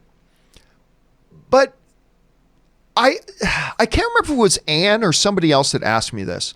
And somebody asked me, do you think it would have worked as a movie? And my first reaction is to say, of course, because it's great. And so I was about to go, as is, notwithstanding the runtime, would I have enjoyed Mandalorian as much if I looked at it through the lens of it being a feature film and I saw it in theaters? And I'm not sure that I would have. I'm not saying I wouldn't have. I'm just saying I'm not sure that I would have. But look, everybody knows I have a huge dude crush on Jon Favreau. I think the dude's amazing, and I love what he did with Mandalorian. But honestly, I don't know. Rob, how would you address that? Well, I think I don't know either, because they would have to definitely restructure the story. And I don't think as a movie, the series doesn't have an ending because it's very open-ended. Basically, the series ends with Act 2 beginning. You know, the whole first season of The Mandalorian to me is the Act 1 of a story. And we introduce the villain is the overarching villain is revealed at the end of the episode, and of course the mystery of Baby Yoda has not been revealed, and what's really going on. I mean, is Baby Yoda a clone? We see the Kaminoan, whatever you call them, Camino, the cloning. Well, what are the Kaminoans. What are they called? We see a doctor wearing that insignia of the cloners from Kamino early on in the show. So there's a lot of questions, and I think that's what's great. I mean, if we had a movie, I don't think it would have worked as well. The story they're telling lends itself so well to episodic television by design. And I'm glad that we are getting it the way that we're getting it because, I really enjoyed it overall. I mean, I might have had criticisms, but it really left me with a big smile on my face, and I couldn't wait to see. Why isn't season 2 here already, John? I mean, Giancarlo Esposito, the Gus Fring of the Star Wars universe, wielding that dark saber. I mean, come on. 1 year away. We're just 1 year away. All right, why is it so long, John? I might be dead by then. I know, it's crazy. I wish they would put him out sooner. John McKinney writes, I have an idea for a face-off remake. Tom Cruise versus Christian Bale. What do you think? Wouldn't work. They're two radically different heights. Just two radically different heights because you have to have the same body type, right? I still believe 100% if you're going to do a face-off remake, I still completely want Ryan Reynolds and Hugh Jackman. That to me, that is a movie idea that's just prints its own money. Ryan Reynolds and Hugh Jackman in Face Off. Sign me up all day, every day for that. I'm totally down for that. All right, 50 Shades of Geek writes, I think I finally figured out why you hate Pokemon, John. The main bad guy is called Giovanni and he loves cats. I didn't even know there was a Pokemon villain with the name, with my name. But for those of you who don't know, my actual real name is Giovanni, just so you know. But everybody calls me John, but Giovanni's my actual name. I didn't even know that. I didn't even know his name was Giovanni. Look at that. Patrick writes, my top 10 2019, number 10, Jojo Rabbit. Number 9, Once Upon a Time in Hollywood. Number 8, The Lion King. Oh, I'm glad to see somebody else who likes The Lion King. Number 7, Parasite. Number 6, Booksmart. Number 5, The Irishman. Number 4, Le Mans 66, also known in North America as Ford v Ferrari. Number 3, Knives Out. Number 2, Endgame. And number 1, Joker. First half of the year, my list was full of blockbusters. Then the second half happened. And that's what always happens, right? We always forget that it's as you get near the end of the year, that's when really truly some of the best cinema comes out. It's not always the big flashy one like a Parasite or Booksmart was earlier in the year, but a Knives Out or things like that. And they come out because I'll tell you, Rob, just me going to the movie theater the last month and a half has just been awesome. Like I've just been seeing all these movies and like having such a great time, and we got to remember that. Nice list, Patrick. Thanks for sharing it. 50 Shades of Geek writes, speaking of which, Giovanni/John comes from the Hebrew word Jonathan, which means God-given. You must feel really special now, don't you? Meanwhile, my Hebrew name means a lump of sand. My mom really loves me right now. Now we all know how Anakin feels. I hate sand. It's gritty and it gets every place and all that kind of stuff. But there's several different origins. Like some people say that the name John actually comes from the Greek. I heard that once before too, but it may actually come from the Hebrew as well. Thank you for sharing that. John McKinney writes, who would win in a fight? Darth Vader versus Magneto. Force always win. Darth Vader wins. Ross, just so you know, the Force always wins. The Force, it surrounds and binds the universe together. Life creates it. The Force wins. All right, Ross Gerwig writes, Gervais' speech has been trending for almost 2 days now and has a massive like to dislike ratio, and it's almost 10 million views. I'm glad to see Hollywood is reminded of their humanity. You know what's really funny about the Ricky Gervais speech, Rob? What? Is that, Gervais really put, I mean, look, I'm not trying to get into the politics. I just think this is a funny observation. That some people go, Gervais really put, the leftist Hollywood in their place.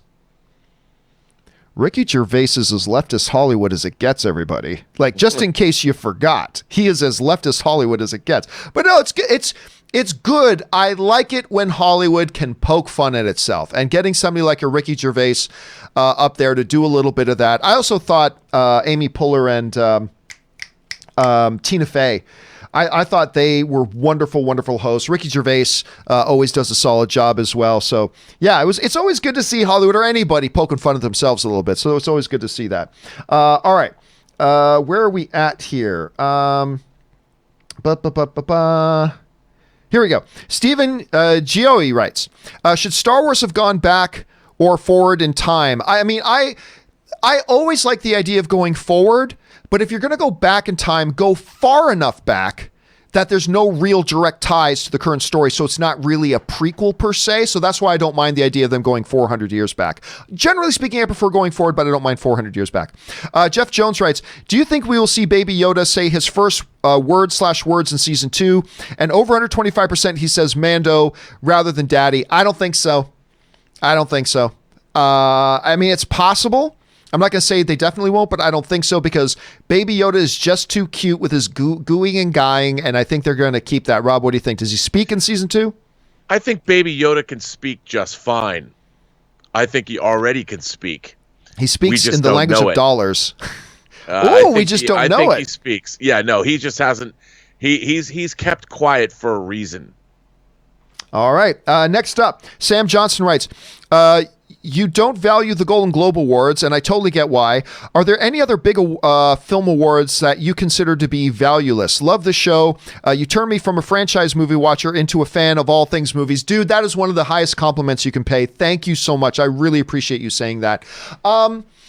Well, of course there are some, like the MTV Movie Awards. I mean, those aren't worth the shit that you crapped out this morning. I mean, it's just ridiculous and stupid. Any fan-voted awards, I think, are completely useless. Why? Because you got people who saw 7 movies this year voting on what the best film of the year was. I mean, I don't think there's any worth to them. The ones that are really great to me, I already mentioned earlier, I love the WGAs because it's the actual writers voting on Best Writer. I like the DGAs, it's the directors. I like the PGA Awards because it's the Producers Guild. I really like those.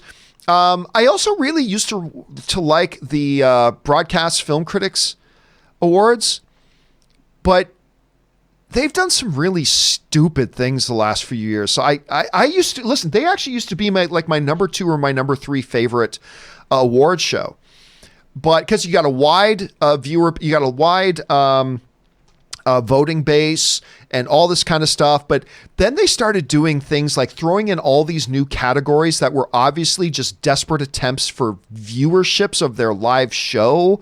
And it's like, really, you've compromised all that? And I don't know. I've kind of lost my zeal, let's say that, Rob, for the Broadcast Film Critics Awards. Not that I have a problem with the organization itself, not at all. Many of my friends are part of that organization.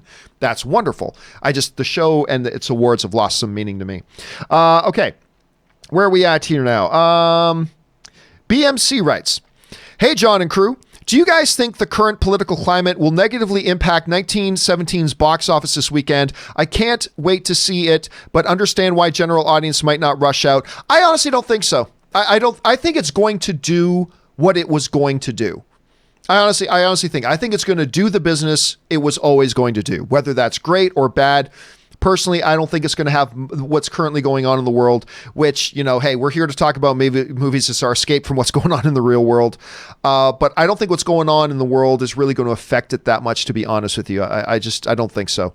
Ryan Lohner writes, on yesterday's comment about Peter Finch and Heath Ledger, not only were they both Australian, but they were both previously Oscar nominated for playing a gay character, and their posthumous wins were both for anti-establishment nuts. So what Ryan brought up yesterday, Rob, was that he brought up the little piece of trivia about the fact that these two are the ones who, the only two, I thought there were 3, but I guess it really was only 2, the 2 actors who had won the Academy Award after they both had died, and he's pointing out some similarities there as well. But I thought there were 3 that had done it, but apparently it was just 2. Are you familiar with any others that might have done it?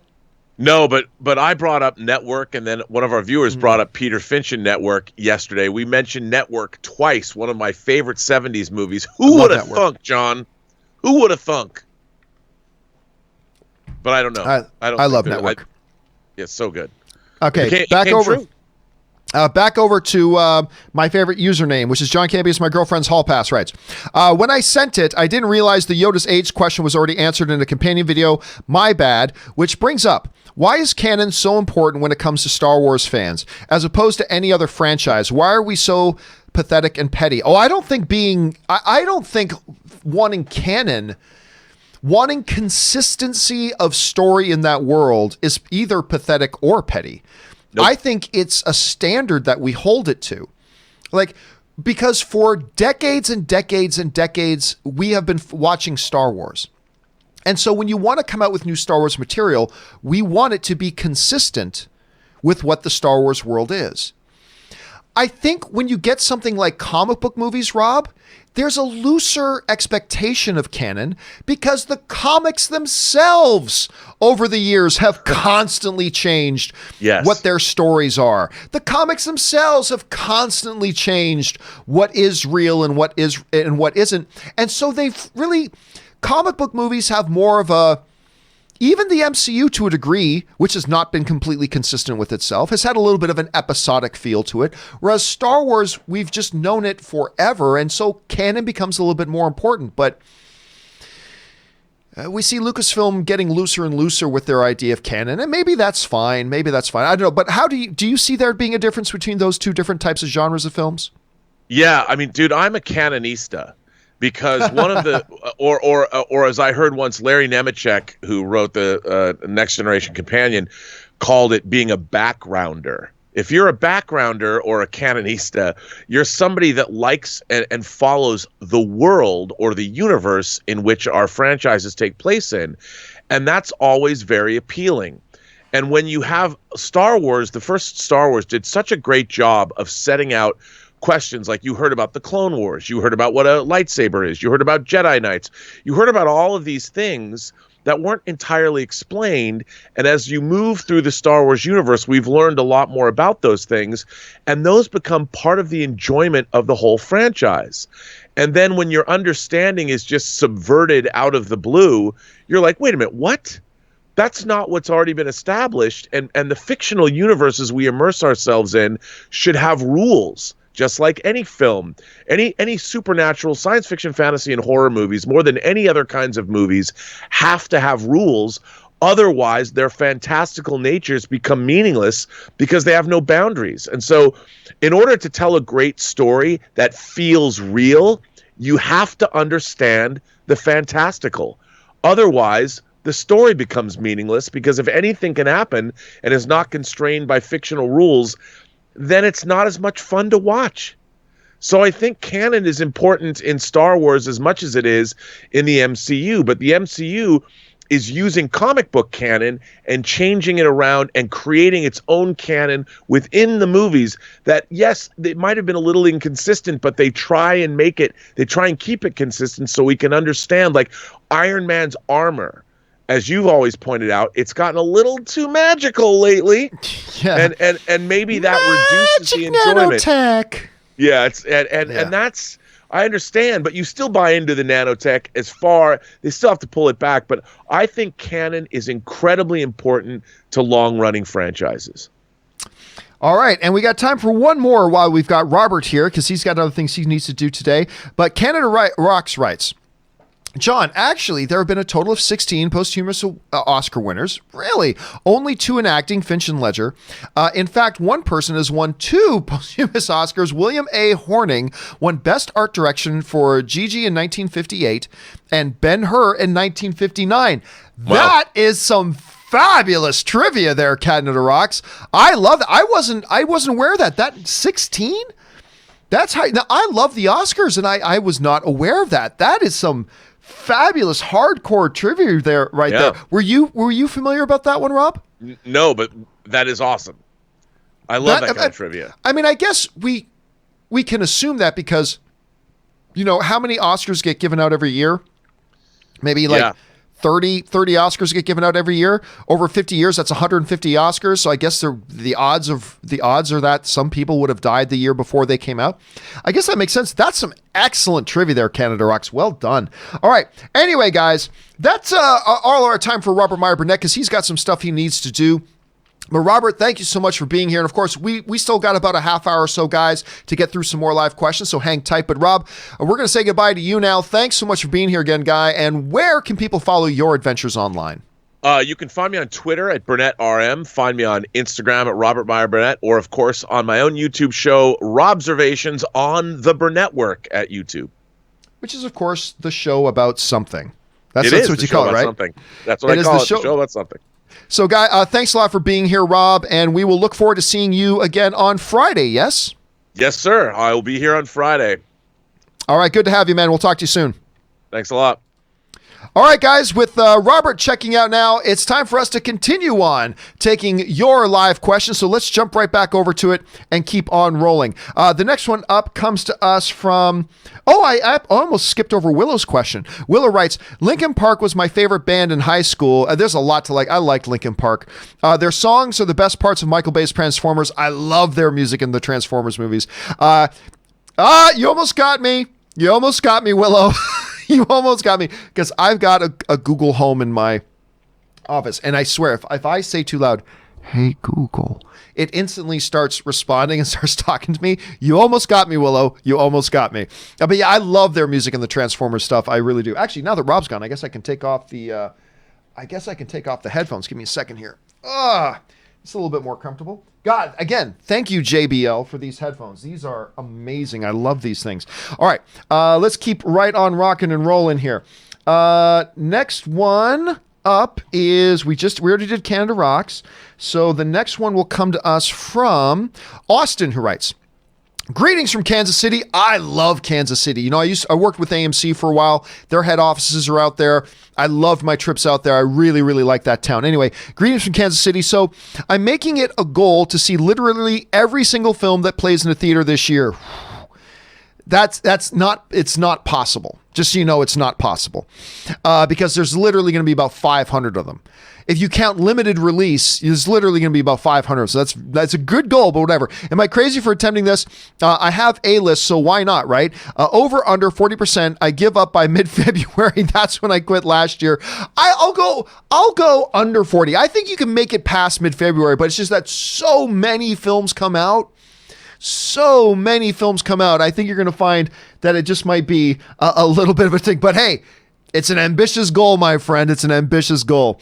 All right. Next up, John Evanoff writes, my top 6 movies of all time, because 6 is better than 5.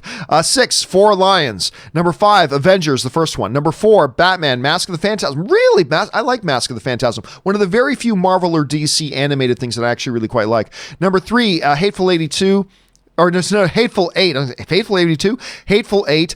I'm not the biggest fan of Hateful Eight, I gotta say. But anyway, number 2, Young Frankenstein, and number 1, The Departed. 2 best shows on the internet, John Campea Show and Robservations. Thank you so much for that, John. And yeah, The Departed is fan-frickin-tastic. Directed by Marty Scorsese. Wonderful film. It is, in fact, a remake of an Asian cop film, which happens to be my all-time favorite cop film, called Infernal Affairs. And they're both great and fantastic, but I love the love for The Departed, John. Thanks for sending that in, man. All right, Suthius writes, 1 of 2. Hey, guys. Okay, I need to share my thoughts on something. Mr. Fernandez went live to talk about Collider and the other folks who work there. Mad props to him for doing so.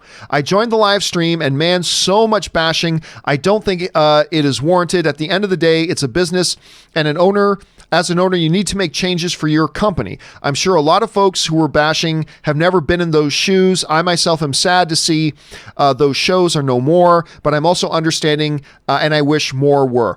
And look, I did tune in for a bit of it, and you're right. He was taking a lot of heat. And I think to the extent of which, I don't want to, I did my piece on it, because I felt like the one kid came out and really undermined and spit in the face of a lot of work that a lot of people have done. And I took it personally. Because he was directly referring to shows that I created. And so I took it personally, and I made my piece on it. I don't want to harp on it. But again, as I mentioned earlier, tomorrow I'm going to have Mark Fernandez on this show. Mark and I, again, it's not a big secret. Mark Fernandez, of course, the CEO of Collider. Mark and I have had a bit of a contentious relationship. I mean, he's always respected me, and I've always respected him. But I would be lying if I didn't tell you we've had a bit of a contentious relationship for the last couple of years. And in light of all that, we thought, he and I texted last night, and we thought it might be a positive thing for him to come on the show tomorrow and address some of these things. And I'm going to put some things to him. And I think it would be good to give him an opportunity to kind of, look, I'll say this, I'll be open about this. And maybe if Mark sees this, he'll change his mind about coming on the show tomorrow. Mark Fernandez isn't me in the sense that I'm not very good at many things in life. Let's just be honest. I'm not good at very many things in life. I am a very good communicator. That's one of the things I do well. I'm very good at identifying talent in people, and I'm a pretty good communicator. I can't change a car tire. I mean, that's how pathetic I am. I can't change a car tire. I mean, if I really had to in the middle of the winter, maybe for survival's sake, somewhere inside me, I'd find the natural male instincts to know how to change a tire. But right now, if I had to go change a tire in my car right now, I probably couldn't do it. I suck at a lot of things. I'm a pretty good communicator. Mark's main strength is not as a verbal communicator. That's not his main strength. And I don't think that his live stream yesterday went as well as they had hoped maybe it would. And I thought maybe it would be advantageous for him to come in here with me and kind of give him another opportunity to communicate what it was he was trying to communicate. Now look, I don't necessarily agree with some of the things he was trying to communicate, but I also think what he was trying to communicate didn't come out the way I think he intended it to come out.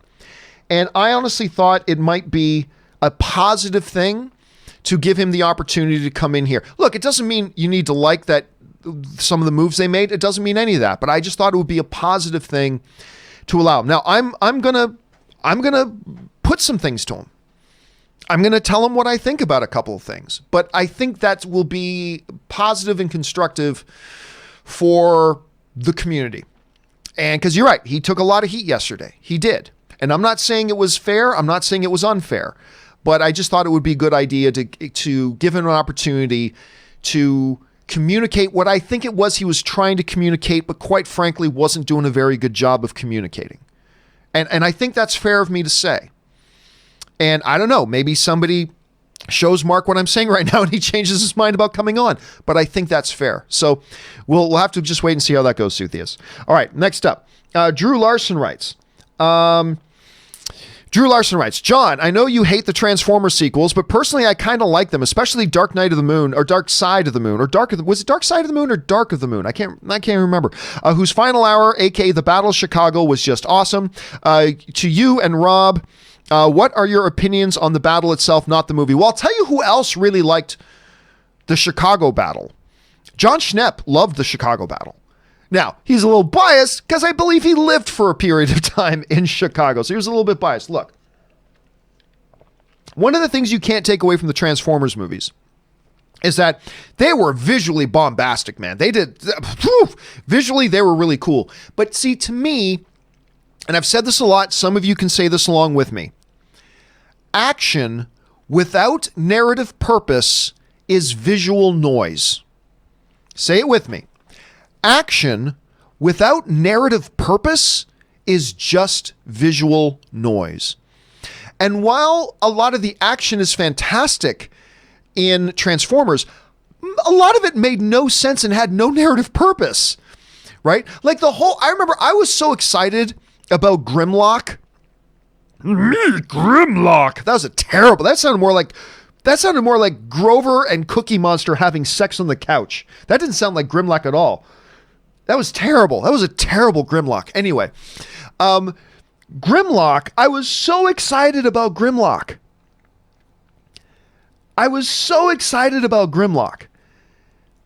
And it just, all of a sudden, there's Grimlock, and for some reason, Optimus Prime is riding him like a pony. And I mean, in the trailers, it looked awesome. It was like, oh my God, Grimlock is going to be in here. And it was again, there was so much action stuff done just for the sake of being action that it became visual noise. But the Battle of Chicago is great action. Absolutely. I just didn't care about anything that was going on in the action because the narrative never brought me to a place of caring. And so I was like, But again, Drew, you're not alone. I know Rob likes the Battle of Chicago as well. He likes it a lot, and Schnepp loved it. I'm not one of them, but you are not alone. You're in some good company there, Drew. All right. Grimlock. Oh my God, that's so bad. I had to say it again just to hear how bad it was.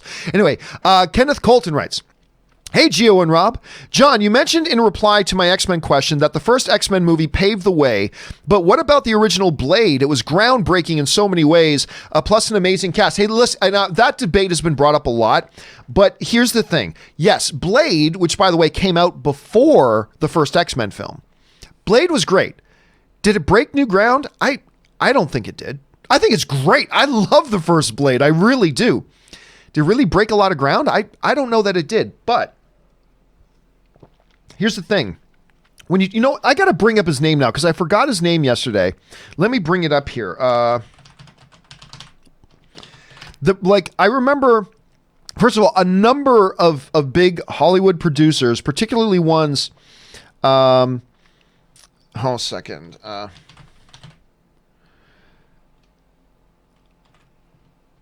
Particularly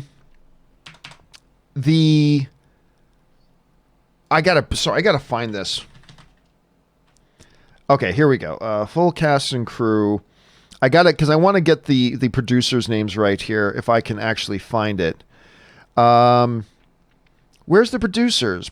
Where's produced by? Come on. Sorry guys, this is wasting a lot of your time here. I should have pulled this up anyway. I can't remember the guy's name, but anyway, one of the producers on the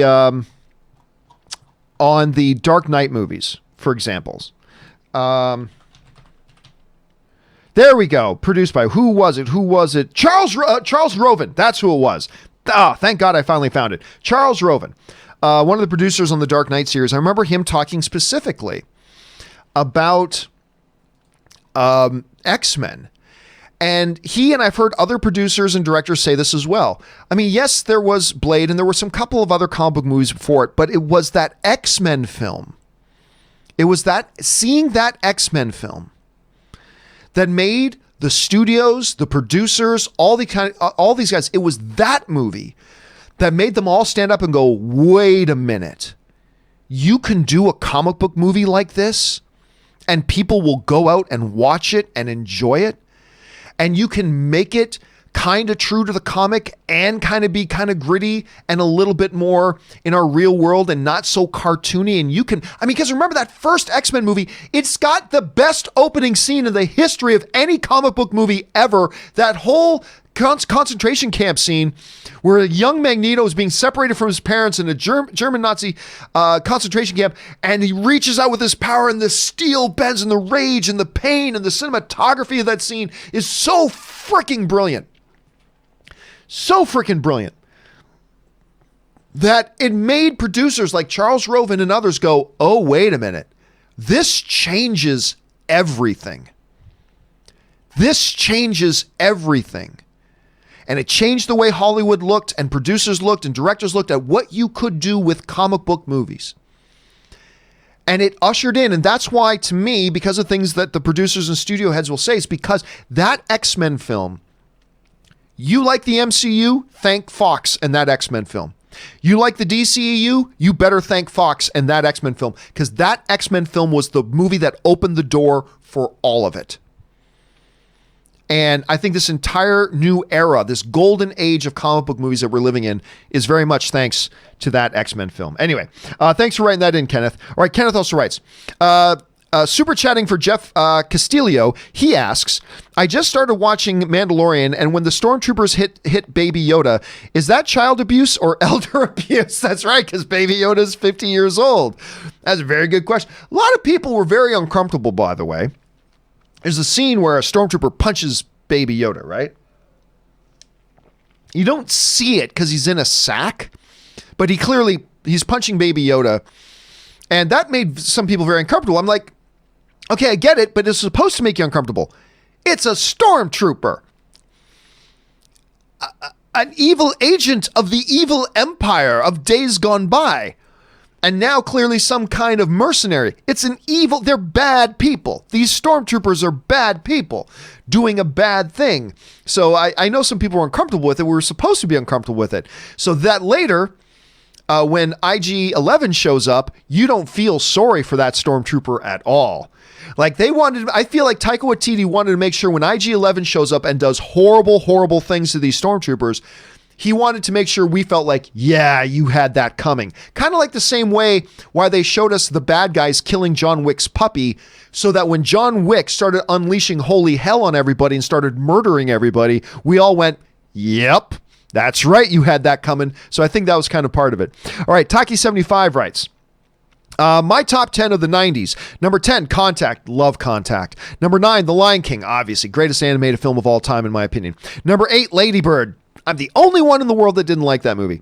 Lady Bird. Number 7, The Celluloid Closet. Number 6, Run Lola Run. Number 5, The Nightmare Before Christmas.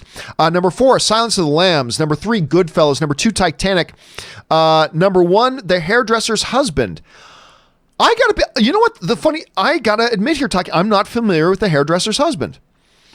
So on your over under 20% that Rob has a DVD of that movie, I'm gonna go under, but listen, I gotta look that up. Maybe I do know it and I'm just not remembering it. I don't know, but I don't know that one off the top of my head. Hold on a second. Let me get to the top here and look for this. What is it called? The Hairdresser's Husband. The Hairdresser's Husband is a 1990 film. Starring Jean Ralphie and Anna Gale. I don't recognize the film at all. Even looking at the poster now, I still don't recognize it. So interesting choice, Tacky75. 50 Shades of Geek writes, I looked up some information about the Australian brush fires. It's horrifying. I know that you've already talked about this on your show, but I'll say it again. Please donate as much as you can. I'm going to go do it right now. And listen, I know there's a lot of other stuff going on in the world right now, some pretty scary stuff, but I don't want people to forget about what the people in Australia are facing right now. So please, if there's any way you can help with that, absolutely do. I know Ann and I did. I hope you guys do as well. So thank you for bringing that up, 50 Shades. Anything, Everything podcast writes, thoughts and prayers for Australia and our troops. Well said, anything. Any chance you will get started on Red Dead 2 on PC? I sure hope so. Here's the problem. This show is taking up a lot of my time, and now I've added another full-time job on top of it, which is, I've mentioned you guys, I'm making a film this year. And we're already in pre-production. Don't get me wrong, it's not going to be in a theater near you. It's a little piece of shit thing that I'm doing, so don't you worry about it. But it is a project I am working on. And it's a full-time deal doing it. And I'm doing that on top of this. So I'm not really sure when I'm going to get a chance to get around to Red Dead 2. But I want to. I very much want to, because I bought it for my PS4 Pro. But I played it for like 2 minutes and threw the controller across the room because I couldn't. Again, my brain's not wired for these stupid console controllers. My brain is wired for keyboard and mouse. But now that it's out on PC, I really do want to give it a chance. Dan Aberts writes, out of all the new and old streaming services we had this year, which one had the best original content? I'd say Netflix, Amazon, Apple, Disney+. Well, that's pretty much all the major ones. Oh, God. I think I have to go Netflix. I think I have to say Netflix. They just because of the sheer amount. Now, Amazon put out some amazing original stuff. Apple, I can only really speak to The Morning Show because I thought The Morning Show was really good, but I haven't really checked out anything else on the Apple streaming. And Disney Plus came out great with Mandalorian, but that was just one thing. So I think, Dylan, I gotta say Netflix. They did so many really good shows this year. That I'm going to have to go on the Netflix side of that. It's a good question. I think we're probably going to be asking that like every year from now on. All right. J Meister 25 writes, don't chase the Marvel pipe dream. Focus on isolated, impacting character studies. That's been proven to work in DC favors critically and financially. I agree to a point, J Meister. I agree to a point. But just because these have been working doesn't mean other things can't work too. There's no formula.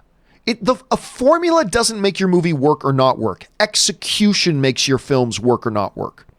Now, right now, DC has decided to kind of take a step back from the big shared cinematic universe space and focus on individual films with some individual characters.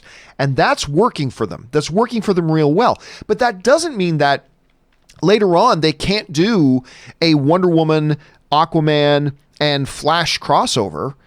If you bring the same level of care, detail, and execution to the project, it can work as well as a Wonder Woman movie, as an Aquaman movie, and even as a Joker movie. But right now, I feel like their strategy is working, but that doesn't mean that in the future you can't expand that strategy a little bit. But let's see where they go with that. But in principle, I like what you're saying. All right, Jonathan Joyner writes, one of two. Hey, John. In response to Bale's role in Love and Thunder, that's Thor 4, for those of you who don't know, my prediction is Dario Agger. Somebody else brought that up a bit earlier. The Minotaur, we will get regular Bale for most of the movie, then CGI later on. Also, with his access to resources, I can see him promising Jane a cure for cancer in exchange for the power of Thor. Loved your pick as his uncle in 2. Yeah, I'm still kind of, you know what? We talked about Gore, the God Butcher. That was definitely one. We talked about some of the others that you guys brought up. And the other one I brought up, but the more I think about it, the more I think, and I have no basis for this. This is just me speculating wildly, okay? But Kull, the god of fear, Odin's brother, Thor's uncle. When I look at it more and more, I still think more and more it's going to be that. But you bring up an excellent, I think that whole case study sounds totally feasible, Jonathan. Sounds totally feasible. That could totally be it. So we will find out soon enough. All right. Randy J writes, hey, John, you've expressed not wanting to see this Joker interact with the more comic elements of Batman. Just wondering why. I want to see the Batman that Todd Phillips Gotham produces, why this Joker fights him, and how a 50-year-old fights a 30-year-old. Yeah, I'm not interested. Not interested. I'm not saying it couldn't work. Anything can work if done well. But if you're asking me now on this side of the ocean, am I interested in that? Nope. I think this part of the reason why this Joker worked so well, and why it felt so grounded, and why it felt so gritty, and why it felt so real, is because there really were no comic book elements to it at all. It was such a departure. It was such a departure. Not that I think every comic book movie should do that, not at all, but for this one story, it really served it well. And that world that Joker was in, I just don't see there being a Batman in that world. You know what I mean? Now, I'm sure tons of you disagree, and you may be right. You may absolutely be right. But I just love this story for what it was, for what it is, how it was told, the DNA of it, and I just don't feel that world and that character lend itself to being part of a more traditional comic book movie with Batman, and then Wonder Woman shows up later, and Superman, and I just don't see it. And I don't think, by the way, I don't think that Joker works in those movies. I don't think you can take that Joker and put that Joker in a DC movie, in a traditional DC movie. I don't think that Joker works, just like I don't think those traditional DC movie elements don't work in a Joker movie. So, and again, it's all about execution, so they could do it and make it great. But right now, and I could change my mind later, right now I'm just going to say it doesn't interest me. All right, Ethan Hunt sends in a very large super chat, and for those of you who don't know, when somebody sends in like a super chat or a tip of $50 or more, and I don't expect it to happen often, we then take those questions and we do their own standalone video. Well, so you're going to see yours done here in a bit, but let's address it right now anyway, Ethan. I was wondering, would a Jedi-centric live-action show be too expensive? Star Wars requires a lot of special effects anyway, and good lightsaber effects are hella tedious, so would a live show with a big lightsaber presence be risky to budget? Thanks. You know what? Lightsaber fights are probably the least expensive of it. I mean, I worked for a visual effects company, and I did lightsaber effects. Now, granted, it wasn't for official Star Wars stuff, but I did lightsaber effects. And yeah, it's a little tedious for a one-person gig.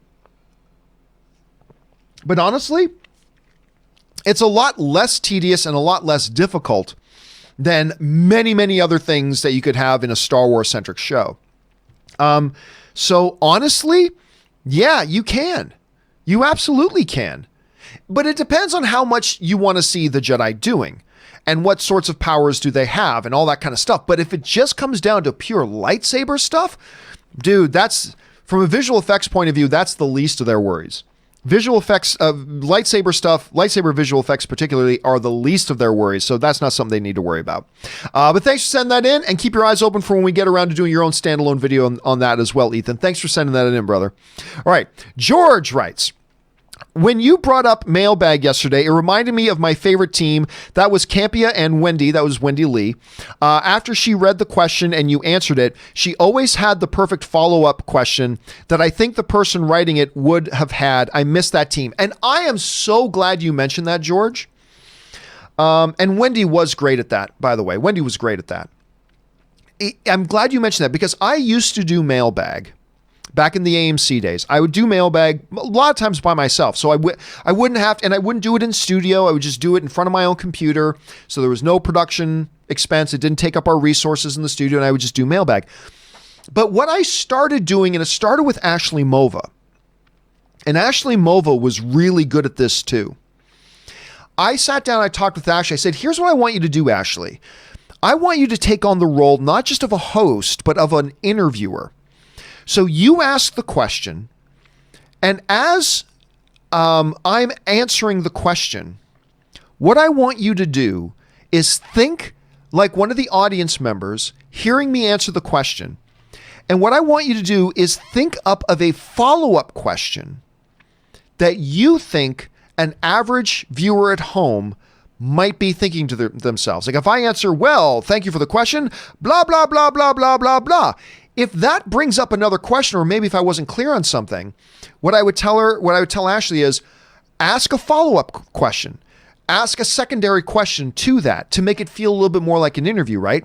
And Ashley was great at that. And that's one of the reasons I love doing mailbag with Ashley when she and I were working together. She was fabulous at that. And then Wendy did it too. Wendy was also terrific at it. She was really, really terrific at it. And, yeah, you're absolutely right. That is one of the things that I really, really enjoyed about doing mailbag. And thank you for pointing it out because I thought the people who did that with me did a really, really good job.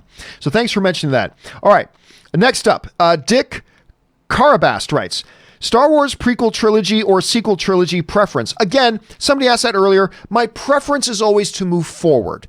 But if you're going to go backwards, go lots backwards so it's not directly connected to the things going on now. So if they do these new Star Wars movies in 2022 that are indeed set 400 years before the events of Star Wars, I'm perfectly okay with that too. But generally speaking, my preference is usually to move forward. Richard Lyons writes, imagine this, 200 years in the future, Baby Yoda is now young adult Yoda, a force-using Mandalorian that wields none other than the Darksaber.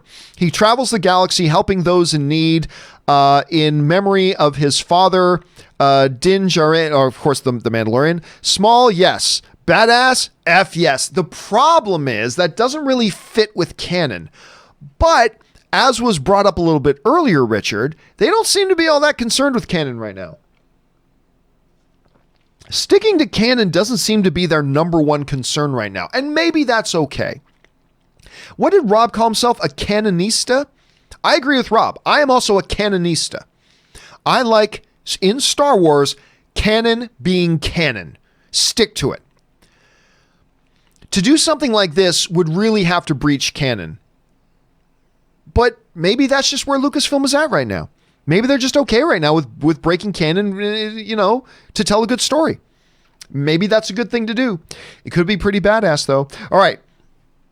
Now, remember I said a little while ago, Jedis with lightsabers not hard for visual effects? A Baby Yoda with a lightsaber fighting, that could be very, very expensive. That would be a different thing. JJ the Sith Plane writes, sends in a $50 question. Thank you so much for that, Jay. We appreciate you supporting the channel on that level, dude. And if this is a question, not only will I answer it now, I'll also answer it in its own standalone video. JJ the Sith Plane writes, for the next phase of the MCU, who can you see playing as the leader? Kind of like Cap. I was thinking maybe Cyclops. Well, listen, first of all, you have brought up, you remember I was just talking about how great the X-Men films were, particularly the first couple were just fantastic. The one thing they didn't do right, the one thing they did not do right is Cyclops. They did not handle Scott right at all. Scott is a Captain America type. Scott is a leader. He is the field general of the X-Men. And They sacrificed so much of that to make sure they played up Wolverine. And I understand that to a degree, but man, they did Cyclops dirty. I thought Cyclops could have been one of the great comic book character in movies, one of the great comic book movie characters ever. And they underplayed that. So I could see that. But we are so far away from getting X-Men that I don't think Scott becomes the real plausible answer. I think there's a couple of logical choices. Number one, I think is Captain Marvel becomes a logical choice. She's a captain in the military. She's been doing this for a lot of years, all that kind of stuff. So regardless of what you thought about the Captain Marvel movie, on paper, that seems like to be a pretty logical choice. Rhodey, War Machine, is also a pretty logical choice. Military leader. He's kind of been holding down the fort for the whole thing. He has tons of leadership ability.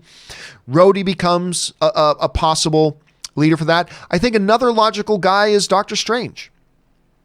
Again, he is the Sorcerer Supreme. He is already a natural leader.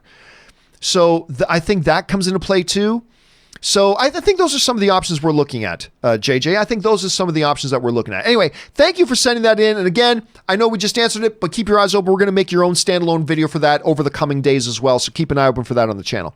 All right. And then JJ writes in another one. Thank you so much for that support, JJ. We appreciate that, man. And JJ writes in, and also, I know I'm a little late, but the fuck that Jack guy, and ineffectual, privileged, effort, I'm not even sure what the word is, soft penis debutante. He wants to start a street fight. He's going to be surprised how ugly it'll get. We, the fans, are the effing Lizard Kings. It's true. Well, obviously, that wasn't a question, so I won't make a standalone video about that. And look, I clearly, if you saw my video, I am clearly not happy with that dude's comments. And I'm clearly not happy with that dude. And I made a statement that I believe was justified and I believe necessary. That said, the response that I made was made. So I'm not going to harp on this kid anymore. He did something so mind-boggling stupid. And he said some things that are just beyond the realm of rational thought. And they called for a response. I made the response. The response has been made. I'm now not going to spend the rest of my time worrying about this kid and burying the kid. Right? Hopefully, this kid, and by the way, I've never met the kid. I've never met him. Don't care to meet him, but I've never met him.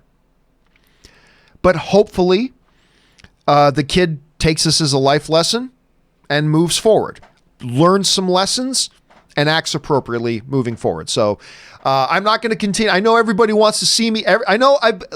Look, I could get another 300,000 view video if I go to town and start wrecking shop on this kid again. And if I go to town and start wrecking shop on Collider again and all that, I know I could get another 300,000 views if I did that. But that's not what I'm going to do.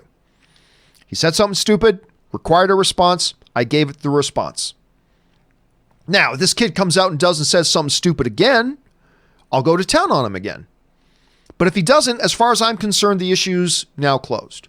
So we'll go from there. But I understand a lot of the fans were very upset by what he said because he felt like he was also insulting them, and you might not want to forget that so quickly. But again, to me, he did something stupid. We have responded. To me, that settles it. But I mean, each person will take that their own way. But anyway, I do appreciate your words, JJ, and I completely understand your sentiments as well. I really do. All right. Darth Sidious writes, "Hey, John, when are Aaron and Chris coming back?" That's a very good question. So you guys might have noticed, it's a great question. And let me address the question. You guys might have noticed that Robert I've been Skyping Robert in. Right? I've been bringing Robert in remotely. He's actually at home in his Robservatory, and I kind of bring him in that way. I don't have him here in studio. The reason being is that, as I mentioned, I'm getting ready to shoot a film this year, shooting a documentary this year. Look, it's going to be a piece of shit. I know that. But hey, it's going to be mine. So I'm excited about it. Okay. As a result, there's a lot of things going on in the studio right now and equipment that's had to be repurposed and moved and all that kind of stuff. And it's not really the best time for me to have people in studio. So I'm bringing them in remotely. Aaron and Chris were not yet set up to come in remotely with their own home equipment.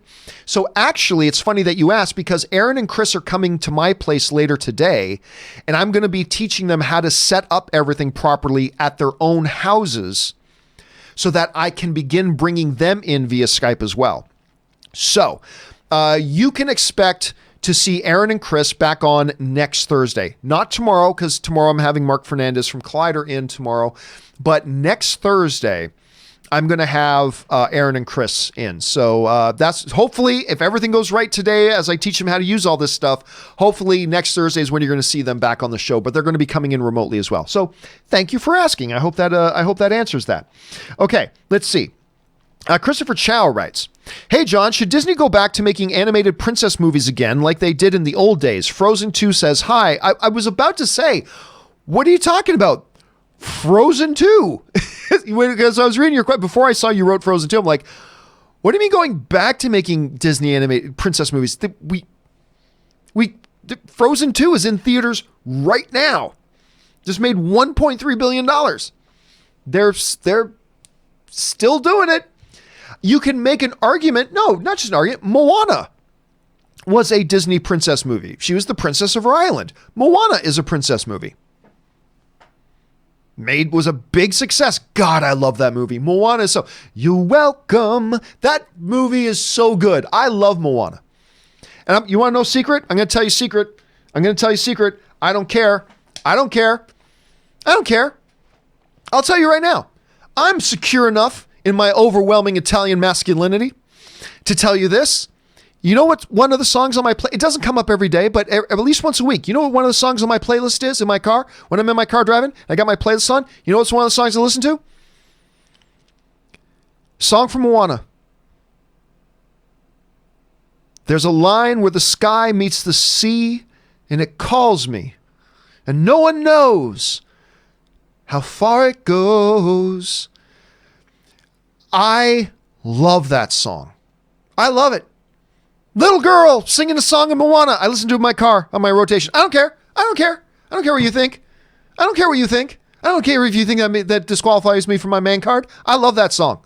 I love that music. Love Moana. But anyway, bottom line is Disney has clearly not abandoned the princess movie. We had Frozen. We got Frozen 2. We got Moana. Yeah, so I think we're good. I think they're good. I don't think they've lost sight of that, and I think they'll continue on doing that as we move forward. Maybe not one every year, but they'll continue on with that as well. Okay. Let's see. Where do we go? Hold on a second.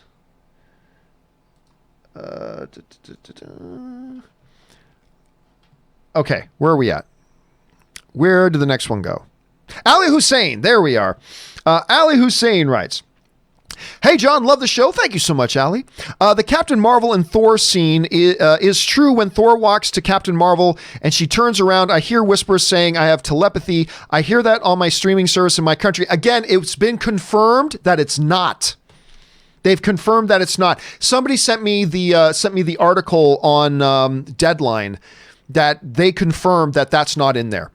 There are some random syllables, and I guess if you hear them a certain way, you can kind of hear.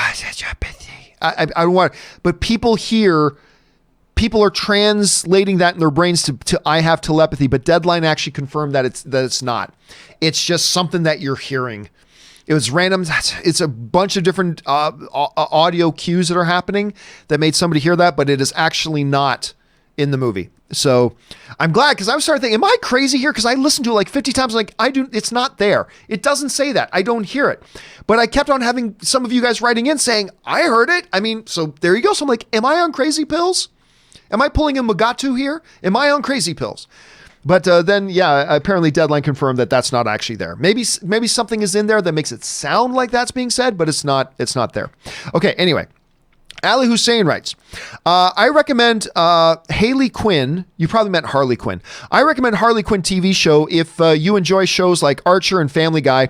Have you ever wonder Have you ever wondered what DC villains you probably meant do? Have you ever wondered what DC villains do when you probably meant when they are not probably meant trying to, when they're not trying to murder people or take over the world? A lot of villains have families and friends, and some have daily jobs. You know what? Here's the thing. I have not been interested at all in checking out the Harley Quinn TV show for a couple of reasons. I thought the trailers for it looked stupid. On top of that, I'm not a fan. Generally, there are some exceptions, but I'm generally not a fan of DC or Marvel animated stuff. There are a couple of exceptions, but for the most part, not a fan of this stuff.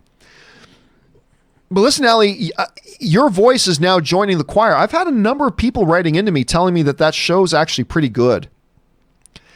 And you know what? I don't know. Maybe today over lunch I'll check it out. I mean, I've got the DC streaming service. I got DC Universe. Maybe I should check it out. I mean, I'm having a lot of you guys writing into me that you guys actually do like the show and you think it's actually pretty funny.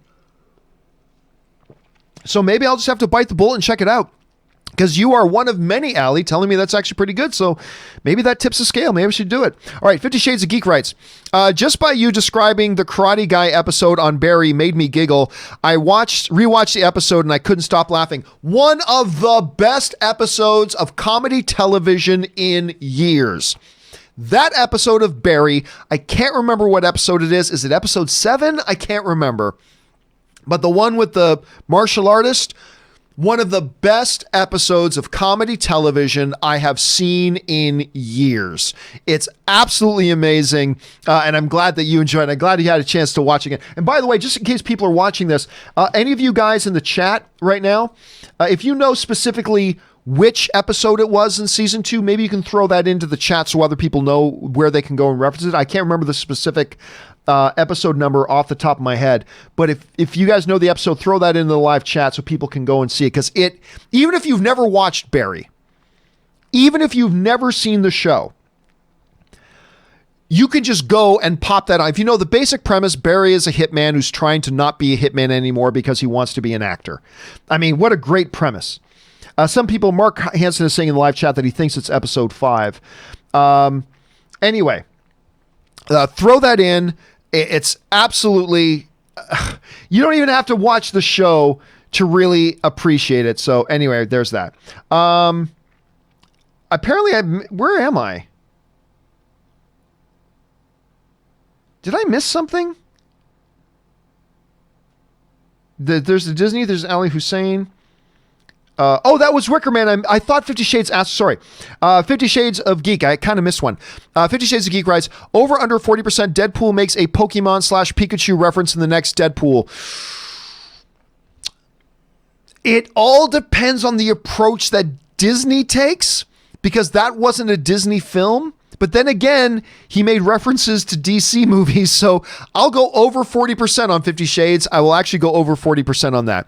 Okay, then there was Wicked Man, and then about the amazing scene in Barry, or episode in Barry. Wicked Man also writes, did you see that Netflix is making a documentary on Aaron Hernandez? It's sad to think a guy as talented as him could leave his old life behind. Him and Gronk were deadly together. I did not see that, but I'm not surprised. I mean, that's just a story that's filled with drama, especially when you know where Aaron Hernandez ended up. And I don't know if you feel sympathy for him or not, or that you should or not. But I hadn't heard about that, but that does sound like something that Netflix would make a documentary on. That sounds like I don't even know that I want to see it, but I think I'd be too curious to not see it. So it's an interesting topic. It definitely is. John Watkin writes, as a fellow Welshman, I love the idea of Christian Bale potentially playing Odin's brother. It would also be a great coincidence that both Bale and Anthony Hopkins are both from Wales, could be written in the stars. And again, I just think, first of all, there are many different characters that Christian Bale could be playing in Thor 4. That's been established. You guys have had some great theories. Me and Rob talked about a couple of theories. I just keep coming back to this Kull God of Fear, Odin's brother. I just think it fits in with the Jane Thor storyline, and it's it gives Christian Bale the opportunity to do something really, really rich. So it could be any of a number of things. But I agree, John. I like the idea. And you're right. There is a little bit of an poetic appropriateness, if you will, that you going from Anthony Hopkins to him. I think there's something appropriate there. All right. ZMG Ruler writes, Duvernay tweeted she's working on new God script. Yeah, but she's been writing that forever. Look, it may happen. It may. I'm just in a place right now that I'll believe it when I see it. I'll believe it when I see it. I still, if I had to guess, and this is just pure speculation, no insider information, just pure speculation. If I had to guess, I still don't think that movie's happening, but you never know. Wilfred Rodriguez writes, there's a possibility of Mechagodzilla appearing in the credits of King of the Monsters. It is stated in a report that mechanized giant is being built on Skull Island. I missed that. But that, by the way, just because something is in those credit things, they throw a lot of little Easter eggs in there. It doesn't mean they're definitely going to do something. But I missed that one. But it does give you a little bit of an opening, Wilfred, right? I think you're right about that. It does open the door a little bit and give you that little bit of an opening. So that could be part of it. Run Amok Design writes, I heard your suggestion, but 3 words, Beta Ray Bale. Again, I don't see them using Christian Bale as just an animated voice. I just don't see why you bring in an Academy Award-winning actor to just be an animated voice. Again, the counter to that argument is Bradley Cooper did the voice, who's not an Academy Award winner, but he's been nominated for several Academy Awards, and he just did the voice of Rocket. So, I mean, you could make that argument, but I got a feeling if he's going to do it, I think he'll do a physical role for himself. I mean, I know he did the voice in one of Andy Serkis's Jungle Book characters, but I don't think he's gonna just voice a CG character. I just don't think so. It's possible though. It's possible. I just don't think so. But Beta Ray Bale, I like that. Josh Ward writes, if the dinosaurs in Jurassic Park and Jurassic World movies had feathers like science says, would they be less intimidating for you? Jurassic Park dinosaurs are real for me, LOL. No 6-foot turkey, great show. I don't know. I think here's one of the things that would have taken away from it. I don't know, because it depends on how you design the characters.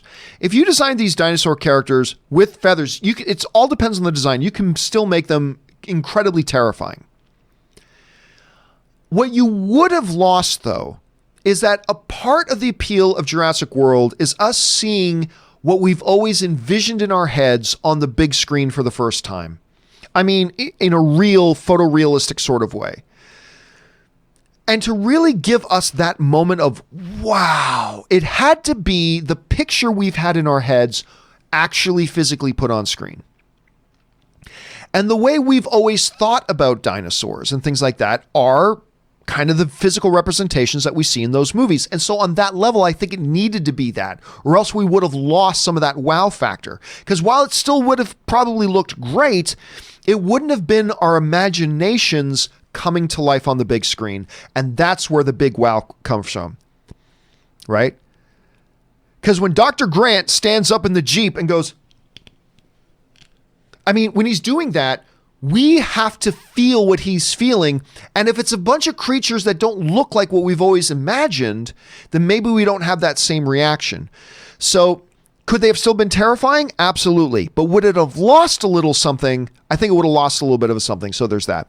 And by the way, I'm not a dinosaur scientist, so I don't know what they really would have looked like or not anyway. Luke, I am your plumber. I love that name, writes, I just want to ask, when the next time you talk to Erin, can you ask her if she thinks that Boba Fett... oh, that's right, Boba Fett. Excuse me, Erin, did you just say Boba Fett? Anyway, if she thinks that Boba Fett wears coveralls over his armor and has a John Deere helmet, because now that's how I see Boba Fett. And I now have a new favorite word, Dixit. Thanks, John. For those of you who didn't see, that was one of the best moments we've had in a while, because Erin is a self-admitted not a Star Wars fan. She's not a Star Wars fan, and that's perfectly fine. So we were talking about something. I can't remember if we were talking about Star Wars or Mandalorian specifically, but she was referencing Boba Fett, and she said Boba Fett. And I stopped her. I said, wait a minute, just time out. Let's rewind that a bit. Did you just say, what did you just call him?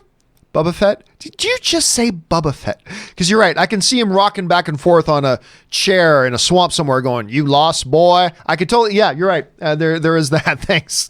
Anonymous viewer writes in, Zemeckis, The Witches remake with Anne Hathaway is released in October. I think it will be fun. Scary family film for Halloween. What are your thoughts on the film casting? And Zemeckis is the type of director that can sell this weird for... Oh, Zemeckis is absolutely the kind of director who can sell it. I'll be honest with you. I totally forgot this thing was even coming out. Actually, I don't even remember who the other people in it are. Hold on a second. The Witches. Okay. I think Stanley Tucci's in it. Hold on a second. There it is. Okay. So it is Anne Hathaway, Stanley. Oh, Octavia Spencer. I totally forgot. Chris Rock. So it's a really interesting looking cast. But Zemeckis... It's not, could Zemeckis do something like this? Zemeckis, I think, is the perfect director for something like this. And listen, I know she takes a lot of heat, but I don't care. I think Anne Hathaway is awesome. I think Anne Hathaway is straight up awesome. I remember when Dark Knight Rises was coming out, I'm like, I like Anne Hathaway, but Anne Hathaway as Catwoman? I don't know that I see it. She was the best part of that movie. Anne Hathaway's Catwoman was the best part of that movie. She won her Academy for Les Mis. She was amazing in Les Mis. I mean, her performance of I Dreamed a Dream, that is not an easy song to sing. And her whole performance in it was so breathtakingly good. And then even just recently, I just watched her not long ago in Ocean's 9, Ocean's 33, whatever it was with Sandra Bullock. I can't remember the actual number. Anne Hathaway was so good in that. I love Anne Hathaway. So yes, I think this thing's got a lot of potential. All right, Mr. Kaplan, we only got a couple of minutes left here, guys, so we're going to fly through a bunch here. Mr. Kaplan writes, do you think the Amazons and Themyscira will be brought back in the third Wonder Woman film? Would you like to see that? Much love to you and Rob. I would like to see it, but narratively, I don't know if it fits because remember, they said she can't come back, so I don't think she's going to Themyscira.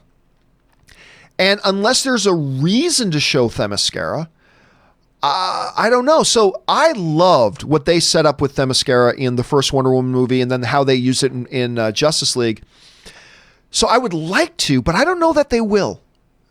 Let's put it this way. I only want them to if it makes sense for the narrative. Matt Stoker writes, Will your discussion with Mark Fernandez include fan questions? Please don't pull any punches. I don't think so. No, I don't think it will. Because let's be honest, we know what the issues are and what I don't want to be. And listen, I'm going to be direct. I'm going to tell him exactly what I think about a couple of things that they've done. And I'm going to want to give him the opportunity to respond, only hopefully respond, in this environment a little bit better in the way that I think maybe he was trying to respond in that live stream they did yesterday. That look, I'll tell you right now. I texted with Mark and I said to him that I thought his live stream was a train wreck. And I do. I think that live stream that he did yesterday was a train wreck. And I think it was ill. And I told him, I'm just telling you what I told him. Okay. I'm just telling you what I told him. I told him I thought his live stream was a train wreck and that it was a very bad idea to do it in the first place.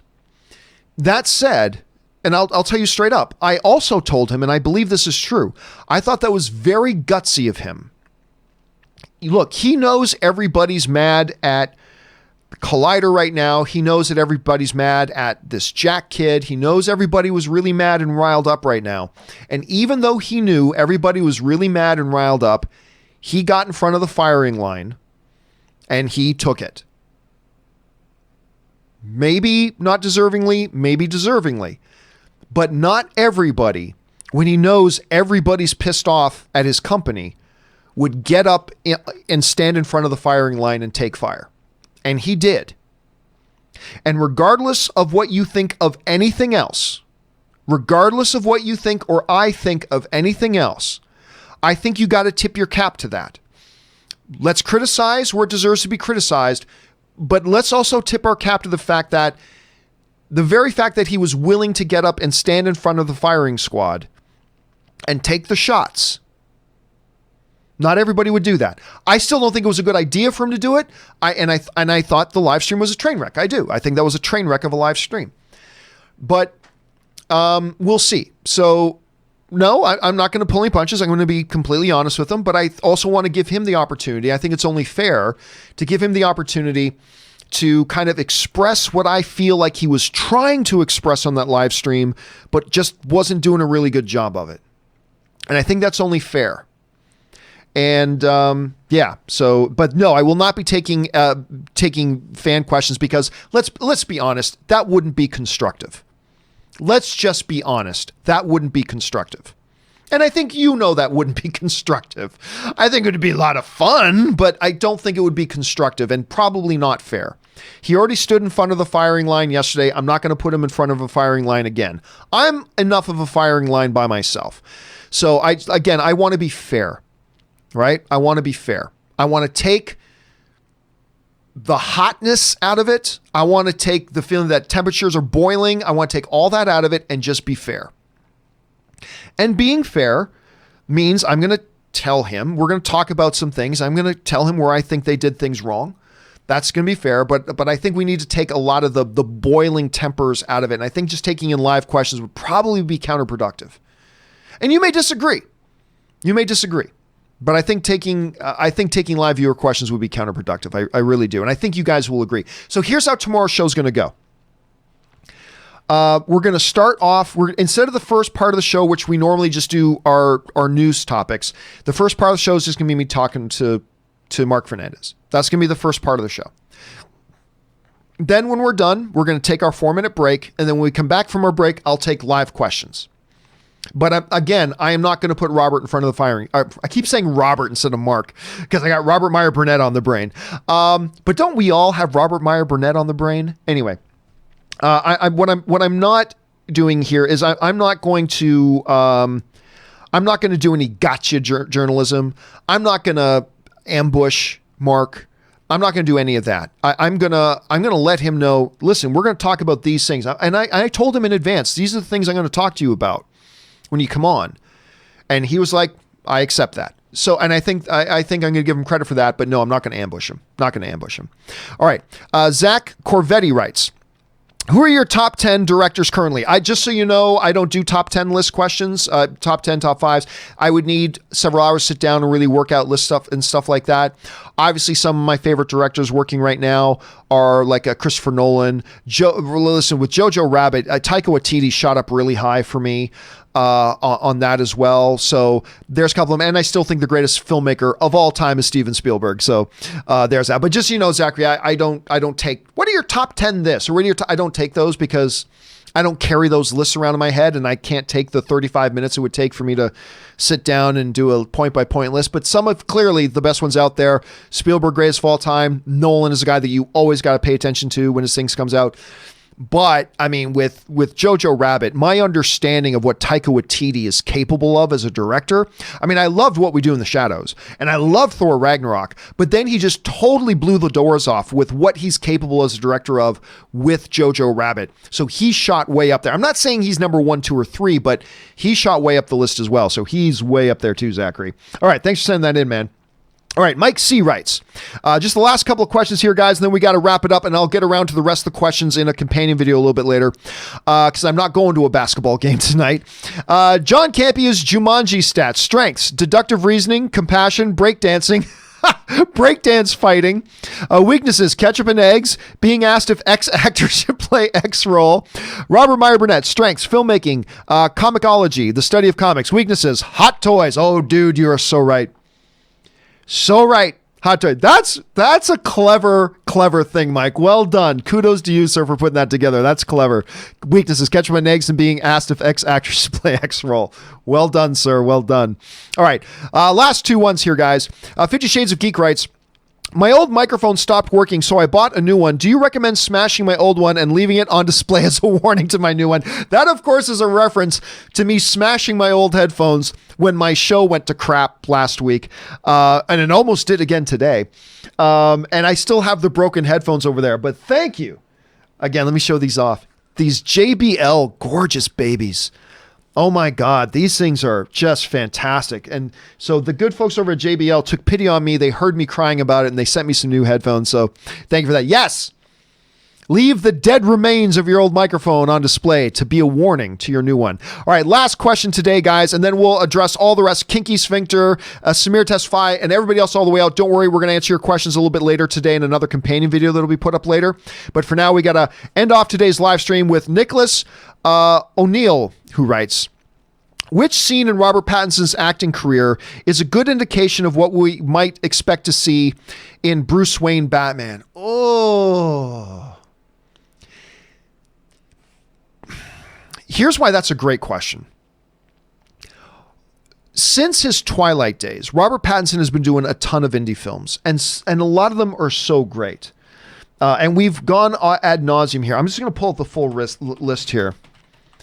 I just want to pull up the full list. So now I've said before that my favorite one of his is one that he did with the dude from Memento, Guy Pearce, called The Rover. That thing's amazing. But then when you go from that film into movies like Good Time or The Lighthouse or Lost City of Z or whatever, one of the things that stands out about Robert Pattinson is his ability to do just about anything. I haven't really seen him do comedy per se at this point, although he has funny moments in movies. But other than that, the emotional range that he's able to bring to just about anything is off the scale. So he's done so much, it's hard to point to one scene because we don't know what kind of Batman we're getting, you know? Like, what's one scene that he's done will apply to this Batman? Well, I don't know what Matt Reeves is kind of how he's manifesting this one Batman. So it's difficult to say, but I'll say this. I have full confidence that what we've seen in Robert Pattinson's filmography and the incredible emotional range that he has, that whatever Matt Reeves wants for this character, he's going to be able to deliver it. I just feel very, very confident about that. But again, it's hard to say pick out one scene from any one particular movie when we don't know what this particular Batman is going to be. So it's really hard, but I'm just going to say he's got that emotional range as an actor. He'll just bring it. Whatever it is Matt Reeves needs from him, I think he's going to be able to bring it. And, I think it's going to be easier once we see this Batman to then go, oh, you know what scene that Robert Pattinson has done in another movie that really applies to this Batman? It's going to be easier to do that once we see this Batman movie. For now, it's a little difficult. All right, guys. That will do it for today's installment of the John Campea Show. Thank you guys so much for being here. And again, for everybody who still had outstanding questions, don't worry, those are getting answered in the companion video. We don't have too many more to get through, so we're going to get to those in the companion video a little bit later today. Keep your guys' eyes open for that.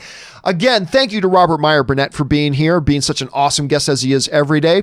Don't forget, guys, the John Campea Show returns again tomorrow. Make sure you join us. And by the way, that tip link down there, you can use that tip link anytime 24/7. If you send it in anytime during the day at all, then your question gets answered right in the next show. So go ahead and use that anytime 24/7. And thank you guys to all of you who sent in the questions, not just because you gave us great fun things to talk about, but also because you supported the channel while we were doing it. All right, guys, that will do it for me for now. Thanks so much for being here, everybody. My name is John Campea, and until next time, guys, bye-bye.